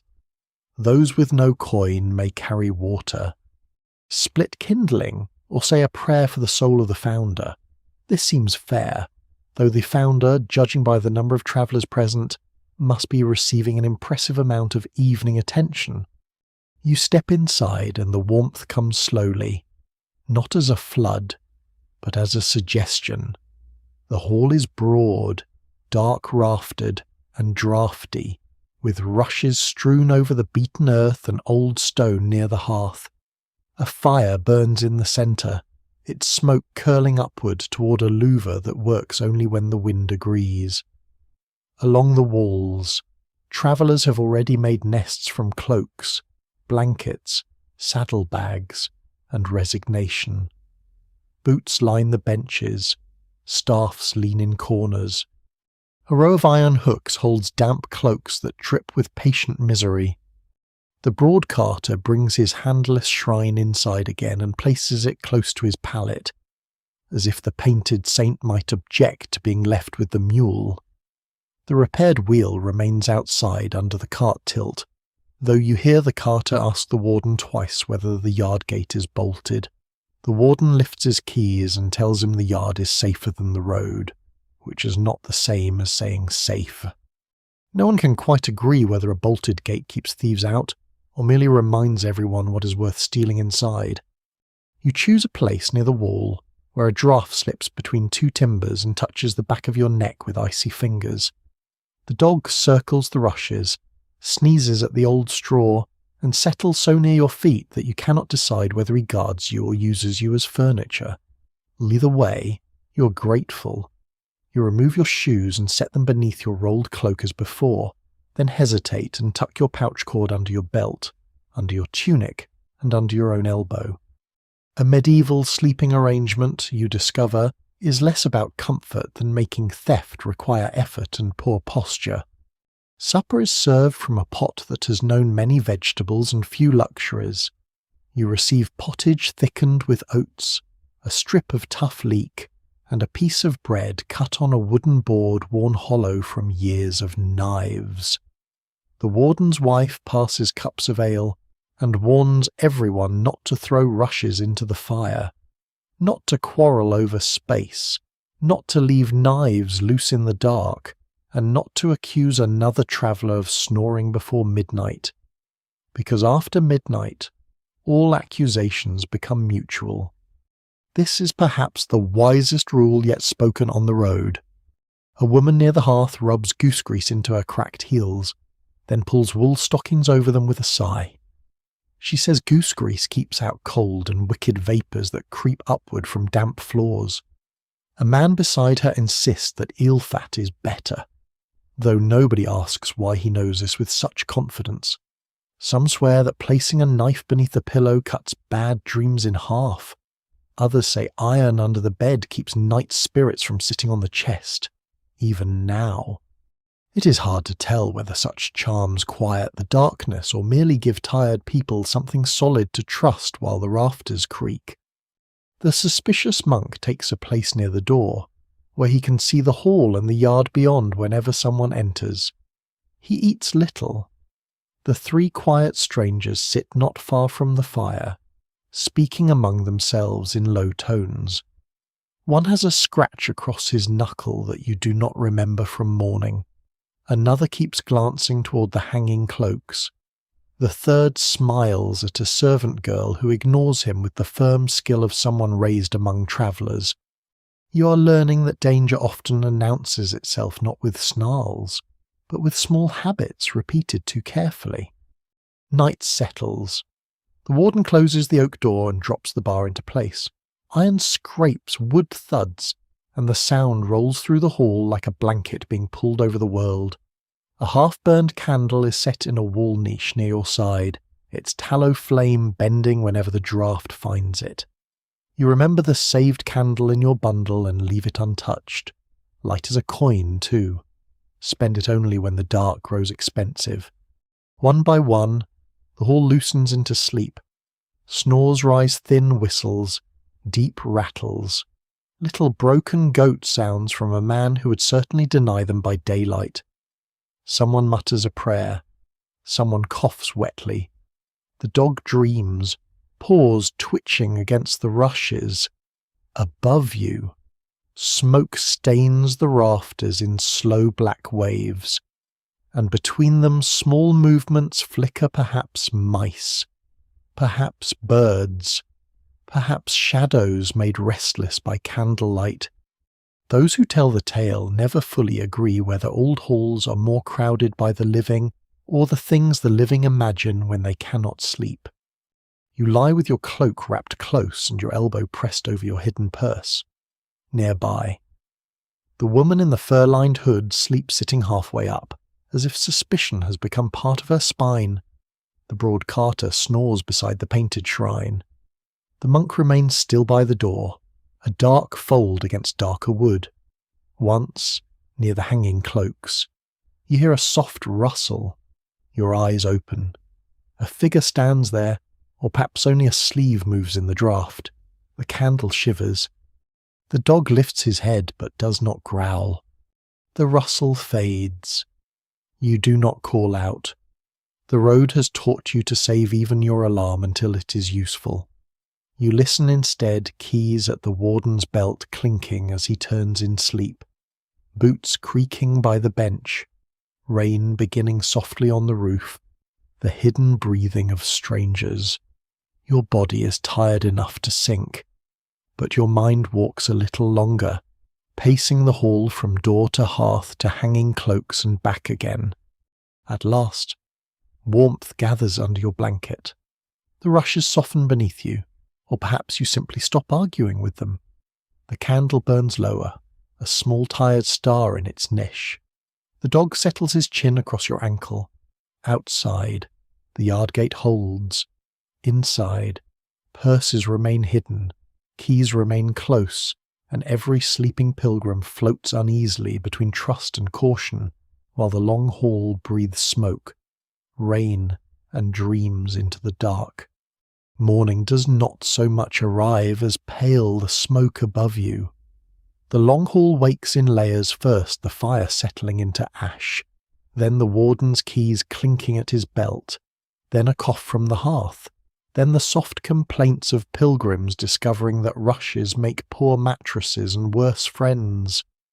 You open your eyes to the half-burned candle in its niche, now a lump of grey tallow with one crooked thread of smoke. For a breath you lie still, listening to rain drip from the eaves and the dog snoring across your ankle, as if he has defended the hall through the night and expects wages. The oak door is unbarred. Cold air enters with the honest cruelty of morning. Travellers rise, roll blankets, shake straw from hems, and search for missing gloves in the rushes. The warden's wife gives out bread crusts, warm ale, and a warning that anyone leaving a flea behind will be prayed for sternly. A boy sweeps old rushes toward the door, uncovering a bent pin, a cracked buckle, and a crust someone clearly hoped would improve with age. You put on your shoes, stiff from the night, and check your pouch beneath its 3 knots. Still there. Your saved tallow candle remains tucked inside your bundle, unspent. The woman in the fur-lined hood nods while binding her wrist with linen, scented faintly with rosemary. She says the herb strengthens the blood for travel. The old pilgrim says rosemary is better for memory, and that if you forget why you packed it, it has failed twice. No one can quite agree whether herbs heal the body, comfort the mind, or simply make damp wool smell less like a defeated sheep. Outside, the yard is churned with mud.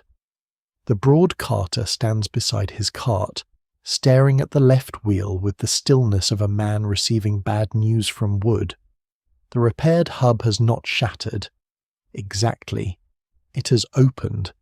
The peg, so proudly waxed yesterday, has worked loose in the night, and the rim leans outward with a weary slant. The mule stands in harness nearby, chewing nothing, looking blameless in a way that suggests deep guilt. Everyone gathers, because a broken cartwheel is never one man's problem for long. It blocks the yard gate, it delays the company, it threatens the sacks, the tools, the little handless shrine tied beneath the canvas. The carter kneels in the mud, presses both hands to the wheel, and makes a sound somewhere between prayer and insult. The dog sniffs the rim, then steps back, having completed his inspection. Some swear that a wheel breaking twice is a sign the road ahead refuses you. Others say it means the carpenter who made it charged too much and blessed too little. Even now, it is hard to tell whether the saint in the painted shrine is warning the company or merely proving that old repairs dislike rain. The carter unties the shrine and sets it on an upturned bucket where the damaged saint faces the wheel, one painted hand raised, the other still missing. "Watch closely," the carter mutters. This concerns you. The suspicious monk crouches beside the axle, his robe gathered carefully from the mud. His hands, narrow and pale, prove more practical than expected. He asks for a mallet, a wedge, cord, and grease. The warden fetches a box of tools, iron nails, a draw knife, a small auger, strips of rawhide, a wooden maul dark from use. You hold the cart steady while the carter knocks the wheel free. The wood comes away with a groan. Your shoulder presses into the cold sideboard. Mud sucks at your soles. The mule sighs, possibly in sympathy, possibly because it enjoys watching people work. Around you, pilgrims offer advice in the grand old tradition of people not holding the axle. One man says to bind the hub with willow, another says ash, a third says the only proper cure is cloth stolen from a bride's sleeve, tied at dawn and never looked at directly. This advice is not adopted, though several people glance toward the nearest married woman, who narrows her eyes. The warden's boy brings a pail of hot water from the kitchen, and steam rises white in the cold yard. The carter softens a strip of rawhide in it, then wraps it around the split hub while the monk wedges the loosened peg tighter. You are given the mallet and told to strike when commanded. This is more responsibility than you wanted before breakfast. You tap too lightly the first time. The carter tells you the wheel is not a sleeping bishop. You strike harder. The peg sinks. Someone murmurs approval, which warms you more than the ale did. Daily life continues around the repair as if the world has room for both crisis and chores. A servant scatters grain for hens near the stable. The warden's wife rinses bowls with sand and cold water. Smoke from the kitchen roof drifts low, smelling of oat cakes and onions, while the pilgrims stand ankle-deep in mud debating whether the wheel should be crossed with chalk. The woman in the fur-lined hood takes a thread from her cuff and ties it around the rawhide binding for steadiness. She says, "The three quiet strangers wait near the yard wall. They do not help. One watches the road through the gate crack. One watches the toolbox. One watches the monk.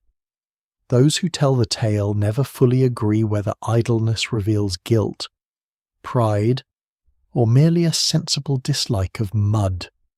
But you notice that the monk notices. He returns the auger to the warden himself and counts the smaller tools with his eyes. At last, the wheel is lifted back into place. The carter tests it once, twice, then leans his whole weight against the cart. The hub holds. The rawhide gleams dark and wet. The little shrine is tied again beneath the canvas, and the saint faces forward now as if promoted from passenger to supervisor. The company exhales in pieces. The mule takes one step and the wheel turns without complaint. Then it complains softly on the second step, because miracles, like repairs, prefer modest claims. You leave later than hoped, but together. The road beyond the hamlet is churned from passing carts, and your boots find ruts filled with brown water. Yet the delay has changed the company in some small way. You have held the same sideboard, shared the same tools, warmed hands over the same pail of water. Suspicion remains, but it now walks beside patience rather than ahead of it. The dog trots near the repaired wheel, ears flicking at each creak. The monk walks behind the cart. The woman in the fur-lined hood keeps pace beside you, her thread tied into the hub, your pouch still knotted under your cloak. Behind you, the long hall disappears beyond hedges and smoke. Ahead, the road turns toward higher ground under a whitening sky, and you follow slowly, listening to wood, mud, breath, and bells too distant yet to name. The higher ground rises slowly beneath your feet, and with every creaking turn of the repaired wheel, the air grows thinner, colder, and touched with the smell of distant stone. The fields open in long brown folds, patched with frost where the sun has not reached, and beyond them, after a bend between two bare ash trees, you see the abbey. It rests on a shoulder of land above the valley, walled in pale stone, with a square tower and narrow windows that catch the afternoon light like pieces of dull silver. Smoke rises from its kitchens. Crows wheel around the roofline. Somewhere inside, a bell begins to ring, deeper than the village bells, slower than the monastery bell that woke you before dawn, and for a moment the whole company grows quiet. Even the dog pauses in the road, lifts his nose, and appears to consider whether holiness smells edible. The broad carter touches the little handless shrine beneath his canvas. The woman in the fur-lined hood straightens her cloak. The old pilgrim with cracked lips makes the sign of the cross and whispers that this abbey keeps bones known across 3 shires, a saint's arm bone, 2 teeth, a rib, and a vial of dust said to have fallen from the saint's tomb when it was opened by candlelight. No one can quite agree whether the saint was a bishop, a hermit, or a noblewoman who refused marriage and lived on barley cakes. Yet the road brings people here all the same, because bones, like stories, do not always need agreement to gather believers. You pass beneath the outer gate, where a lay porter records your arrival on a wax tablet. The abbey yard is busy in the quiet way of working places. A servant carries a basket of turnips toward the kitchen. 2 novices haul water from a well with a rope that groans over its pulley. Near the stable, a man brushes dried mud from a mule while muttering apologies that sound directed more toward the animal than heaven. Rushes are being bundled for the guest hall, and by a side door a monk shakes crumbs from a trencher to a crowd of chickens, who receive them with the enthusiasm of minor clergy at a feast. The suspicious monk has become less suspicious only because he now appears to belong. Brothers greet him with nods. One calls him Brother Aldred, and the name settles over him like a cloak you did not know he wore. He speaks to the porter, then to an older monk with a face folded by years of fasting and account-keeping. Their voices stay low. You catch only fragments: forged seal, bridge crowd, pardoner, North Road. The 3 quiet strangers remain behind your company, watching the yard with the careful innocence of men who have discovered too many witnesses. Brother Aldred turns and looks at you, not unkindly, not warmly, simply as if he's been carrying several thoughts, and you are one of them. You are led first to the guest hall where wet cloaks are hung, packs set down, and bowls of warm ale are passed to ease the cold from your hands. The hall smells of beeswax, boiled cabbage, damp wool, and old stone. A servant girl scatters fresh rushes across the floor, sweetened with lavender and meadow sweet. Some swear that strewing herbs among the rushes keeps sickness away, lifts melancholy, and discourages fleas from treating pilgrims as a banquet, even now. It is hard to tell whether the herbs trouble the fleas or simply make the bites feel more respectable. But no one settles long. The relics are being shown before Vespers, and pilgrims who have walked through mud, tolls, broken wheels, and suspicious smiles do not miss the thing they claim to have suffered toward. You join the line moving into the abbey church.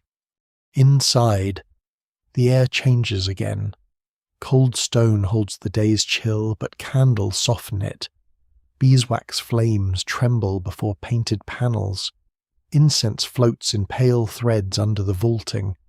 The floor is worn smooth by knees, boots, and generations of hoping. You feel your own steps become quieter, not from fear exactly, but because the building asks for quiet and your body obeys before your mind decides.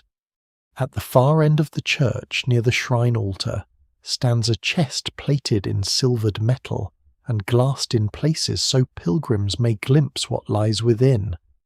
A monk holds a candle beside it. Another watches the offerings bowl.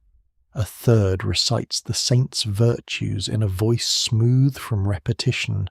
Mercy to the sick, protection for travellers, comfort for mothers, relief from fever, aid against storms, help for those unjustly accused. This last virtue makes several pilgrims glance toward the three quiet strangers, though perhaps that is your imagination becoming too well trained. You shuffle forward. The woman in the fur-lined hood presses her hazel charm to her lips. The old pilgrim unwraps a tiny scrap of linen, ready to touch it to the shrine and carry away a trace of blessing. This is common enough cloth. Rings, badges, wax, even bread crusts held near holy things, then worn or eaten later when need comes. A mother lifts a child so he can see. The boy with the aching ear from the wayside shrine is here too, his packet of herbs still tied at his neck. His face is pale with wonder or tiredness or both. Then you see the bones, not clearly. The candlelight glints on glass, on metal, on folded silk, on a pale curve nested inside. A rib, perhaps. A finger. Something small and human, made larger by the silence around it. You think of the pardoner's ambitious knuckle, the flaking painted saints, the two skulls of one holy man joked about in the alehouse. Doubt moves through you gently, not like a denial, but like cold air entering under a door.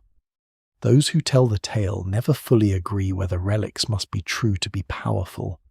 Some say holiness clings only to what is real. Others say faith may warm even mistaken bones if enough sorrow has knelt before them. You do not know. You only know that the woman beside you trembles when her linen touches the shrine, and the boy with the aching ear closes his eyes as if listening inward for relief, and the old pilgrim's cracked mouth softens around a prayer he has carried for many miles. When your turn comes, you touch your badge to the silvered edge of the reliquary. The metal is cold. The candle flames blur in the glass. You ask for safe roads, though the words remain inside you. You ask also, perhaps, for the wisdom to notice danger before it grows teeth. This seems a practical prayer, and saints, if they have walked any road at all, must appreciate practical things. Behind you, a stir passes through the line. Brother Aldred has stopped one of the quiet strangers near a side pillar. The older monk stands with him, holding the folded parchment shown at the monastery guest house. The seal dangles broken now. The stranger's smile is thinned. Voices stay low enough not to disturb the shrine, but the meaning travels false license, false names. Road company followed too closely. A guard from the abbey yard appears at the church door. No violence follows, only quiet pressure. The three men are separated from the pilgrims with the calm firmness of a door being closed. It is almost gentle, and that makes it more unsettling. The abbey does not roar, it absorbs. Brother Aldred looks once toward you, then away. After Vespers, you sit in the guest hall with pottage, coarse bread, and a cup of ale warmed with a poker from the fire. The dog sleeps near the hearth. The repaired wheel rests safely in the yard. Your pouch remains knotted. Your candle remains unburned. Around you, pilgrims speak softly of bones, blessings, forged seals, and whether the saint's rib looked too small, too large, or exactly as mysterious as a relic ought to look. You lie down later beneath a wool blanket that smells of lavender rushes and smoke. Beyond the wall, the abbey bell rings once more into the cold. Comfort and unease lie beside each other like travellers sharing a narrow bench. You do not know whether the relic is true. You do not know whether Brother Aldred follows danger or carries it with him. But for tonight, stone walls stand around you. Candles burn before old bones, and the road waits outside in silence. The abbey bell follows you into morning long after the abbey itself has dropped behind the ridge. Its last notes cling to your cloak, mingling with lavender rushes, warm ale, and smoke from the shrine of questionable bones. You leave through the outer gate with your company smaller than before, for the 3 quiet strangers remain behind under stone custody. Brother Aldred walks with you now, plainly among the pilgrims, hood low against the wind. No one asks why he comes. Travellers learn that some questions are like frozen puddles, they look shallow until stepped upon. He carries a staff, a leather satchel, and the folded parchment with the broken seal tucked inside his sleeve. The woman in the fur-lined hood walks nearer to you. The dog trots between you both, proud as a herald, muddy as a ditch. The road descends into a low country where the sky grows larger and the earth seems less certain of itself. Fields give way to rough pasture, pasture gives way to reeds, ditches widen, dark water shining beneath thin ice, and willow trees lean at odd angles. The repaired cartwheel turns through the ruts, bound with rawhide and the woman's thread, creaking in a voice familiar enough to feel almost companionable. By midday, you pass huts where reed cutters live through the colder months. Bundles of thatching reed stand under lean-to roofs. A woman in a patched brown kirtle plats mats from dried sedge, her fingers moving so quickly that the pattern seems to appear by magic, though really it is labour repeated until it becomes quiet skill. A boy smears pitch along a small boat. An old man hangs eel traps from a pole and warns your company not to follow any light seen low over the marsh after dark.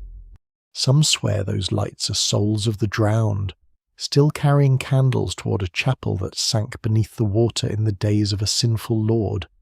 Others say the lights are only rotten breath rising from mud. Even now, it is hard to tell whether the old man believes his warning or simply enjoys giving travellers one more thing to fear. He accepts a crust from the carter and points you toward the firmer causeway.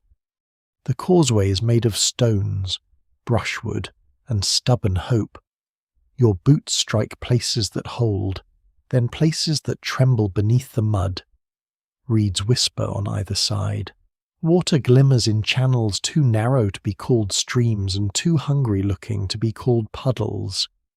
The air smells of peat smoke, wet roots, cold water, and something green sleeping under rot. You keep to the middle. Everyone does. Even the dog stays close. A roadside cross leans beside the causeway, half swallowed by reeds. Around its base are offerings: a strip of cloth, a cracked wooden spoon, 3 white feathers, and a small braid of hair tied with thread. The old pilgrim says the feathers are for safe passage over water, the spoon for hunger, the hair for a child lost or saved. No one can quite agree whether the braid is thanks or pleading. You bow your head, because the marsh feels like a place where manners should be broad and humble. The afternoon wanes early. Mist rises before sunset, first in thin veils, then in slow pale folds. Sound changes inside it. The cart creak grows muffled. Footsteps come soft and close. A bird cries somewhere unseen, and the noise seems to travel in circles. You think of the alehouse shepherd and his drowned bells. You listen for ringing beneath the reeds. You hear only water, wind, and the occasional miserable squelch of a pilgrim stepping where the causeway has opinions. At higher ground marked by 3 pollarded willows, your company stops for the night. The reed cutter's old man said there would be a safe bank here, and there is. Though safe is a generous word where the ground feels like bread soaked too long in pottage. Blackened stones show where fires have burned. A rough windbreak of woven hurdles leans against stakes. Someone has left dry rushes beneath a scrap of hide, and this discovery brings more joy than a golden chalice would have. The carter and 2 pilgrims gather dead willow twigs. Brother Aldred strikes flint to steel until a spark catches in teased flax. The tiny flame is coaxed beneath dry rush, then twig, then peat, and at last a watchfire rises, low and smoky, orange against the mist. Another small fire is kindled near the cart, so that the company sleeps between 2 pools of light. The dog settles exactly in the warmest place, confirming that wisdom need not read Latin. Supper's quiet, bread softened in ale, a heel of cheese, the last smoked fish shared in flakes, and pottage warmed in a small iron pot carried by the broad carter. He adds dried peas and declares it almost a feast. A feast, apparently, can be defined as any meal during which the spoon stands upright for more than 2 breaths. You eat from your wooden cup, hands wrapped around its warmth. The woman in the fur-lined hood takes a pinch of salt and casts it into the flames. She says it keeps wandering things from crossing the firelight. Brother Aldred lays a strip of blessed wax near the edge of the coals, perhaps from the abbey shrine. Those who tell the tale never fully agree whether fire keeps away beasts, spirits, thieves, or only despair. But tonight it feels wise to honour all possibilities. As darkness deepens, the marsh begins speaking in little sounds. Reeds scrape. Water plops softly. Far off, something moves with a slow splash. Then nothing. A pilgrim whispers that he sees a light, low and blue, beyond the willow line. For one moment, through the mist, something does glimmer. It wavers, vanishes, returns farther away. The dog lifts his head but does not growl. Brother Aldred watches it until his eyes narrow. A lantern on the far bank, he says at last. Or a man who wants us to think so. No one follows it. No one answers voices from the reeds. No one leaves the fires alone. Watches are set gently, without drama. You take the second watch with the woman in the fur-lined hood. Your saved tallow candle remains in your bundle, unlit, because the fires are enough for now, and because one small light still belongs entirely to you. When your watch comes, the world has softened beyond edges. The cart is a darker shape beside the second fire. The handless shrine rests under its canvas. Brother Aldred sleeps sitting upright, or appears to. The dog leans against your leg, warm and solid, across the marsh. The uncertain light is gone. You feed the fire 1 twig at a time, watching each catch, glow, and become ember. The road behind you is hidden now. The road ahead is hidden too. Between them lies this small bank, this ring of warmth, this company of pilgrims, and the knowledge that some dangers are passed not by boldness, but by staying still until morning comes looking for you. Morning comes to the marsh without hurry. First the mist thins above the watchfires, then the reeds show their dark tips, then the water channels appear one by one, silver and still beneath the paling sky. You sit with your cloak drawn close, watching the last embers breathe red under ash. The dog is warm against your shin. Somewhere beyond the willows, a bird gives one uncertain note. as if testing whether the world has survived the night. The company wakes softly. No one leaps up cheerful and ready for holiness. Pilgrims rise like old doors opening slowly, with complaint. Brother Aldred stirs where he's been sitting near the cart, though you're not entirely sure he slept at all. The woman in the fur-lined hood folds her blanket and shakes frost from one corner. The broad carter checks the rawhide binding on the wheel, then touches the little handless shrine beneath the canvas. The saint has made it through the marsh night without losing anything else, which feels like progress. Breakfast is plain bread hardened by cold, ale warmed near the coals, and a few dried peas chewed with more determination than joy. Someone rubs goose grease onto cracked fingers. Someone ties a charm thread tighter around a sore ankle. Some swear that if you leave a fire without thanking it, the next fire will smoke in your eyes all evening. No one can quite agree whether fire has memory, but after the night it has given you, you murmur thanks anyway. The road climbs from the marsh by a chalky track bordered with frost-whitened grass. At first, the ground is soft and uncertain, but then it firms beneath your boots. Each step lifts you farther from the reeds, the drowned lights, the hidden water. Behind you, the lowland remains wrapped in mist. Ahead, the hill rises broad and pale, with a wooden cross at its crown, and beyond it, the faint roofs of the pilgrim town where the shrine waits. You walk slowly. The cart creaks. The dog ranges forward, then returns to make sure you are still worth following. Brother Aldred walks beside the carter, speaking in a low voice about the abbey, the false seal, and roads where men pretend to be holy because holiness opens doors. The carter listens, then says a handless saint may still bless a wheel if asked kindly. Brother Aldred almost smiles. Those who tell the tale never fully agree, he says, whether saints prefer kindness or persistence. As the sun lifts, bells begin ahead.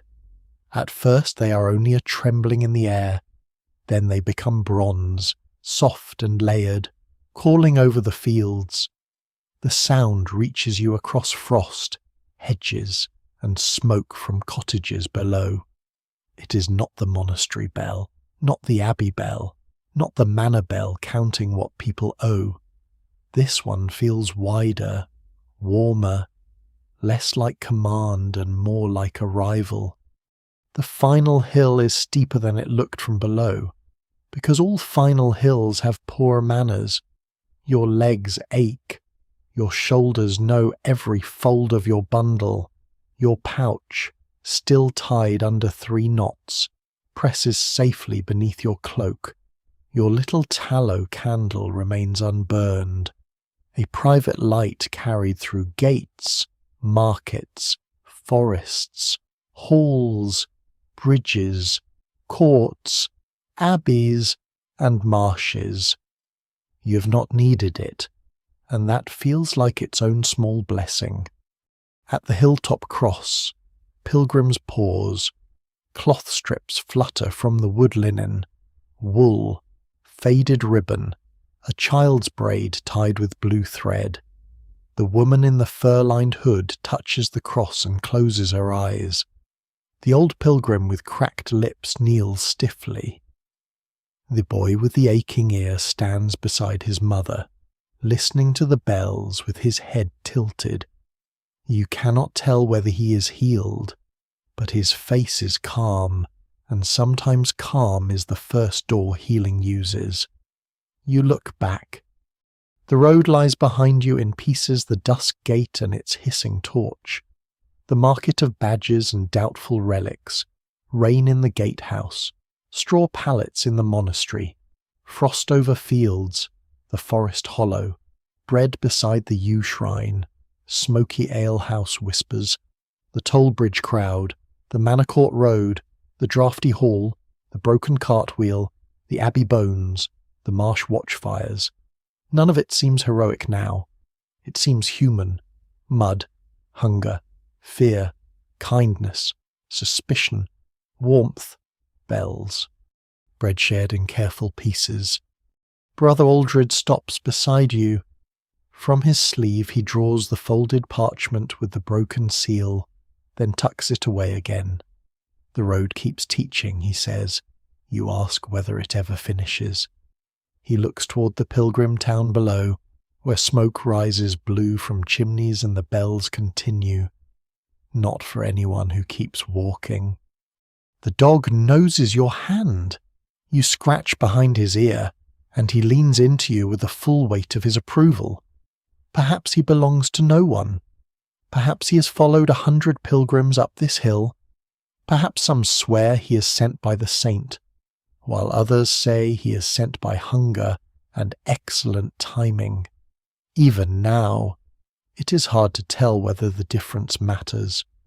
Down the slope, the town waits with its walls, church roof, market stalls, and guest house smoke.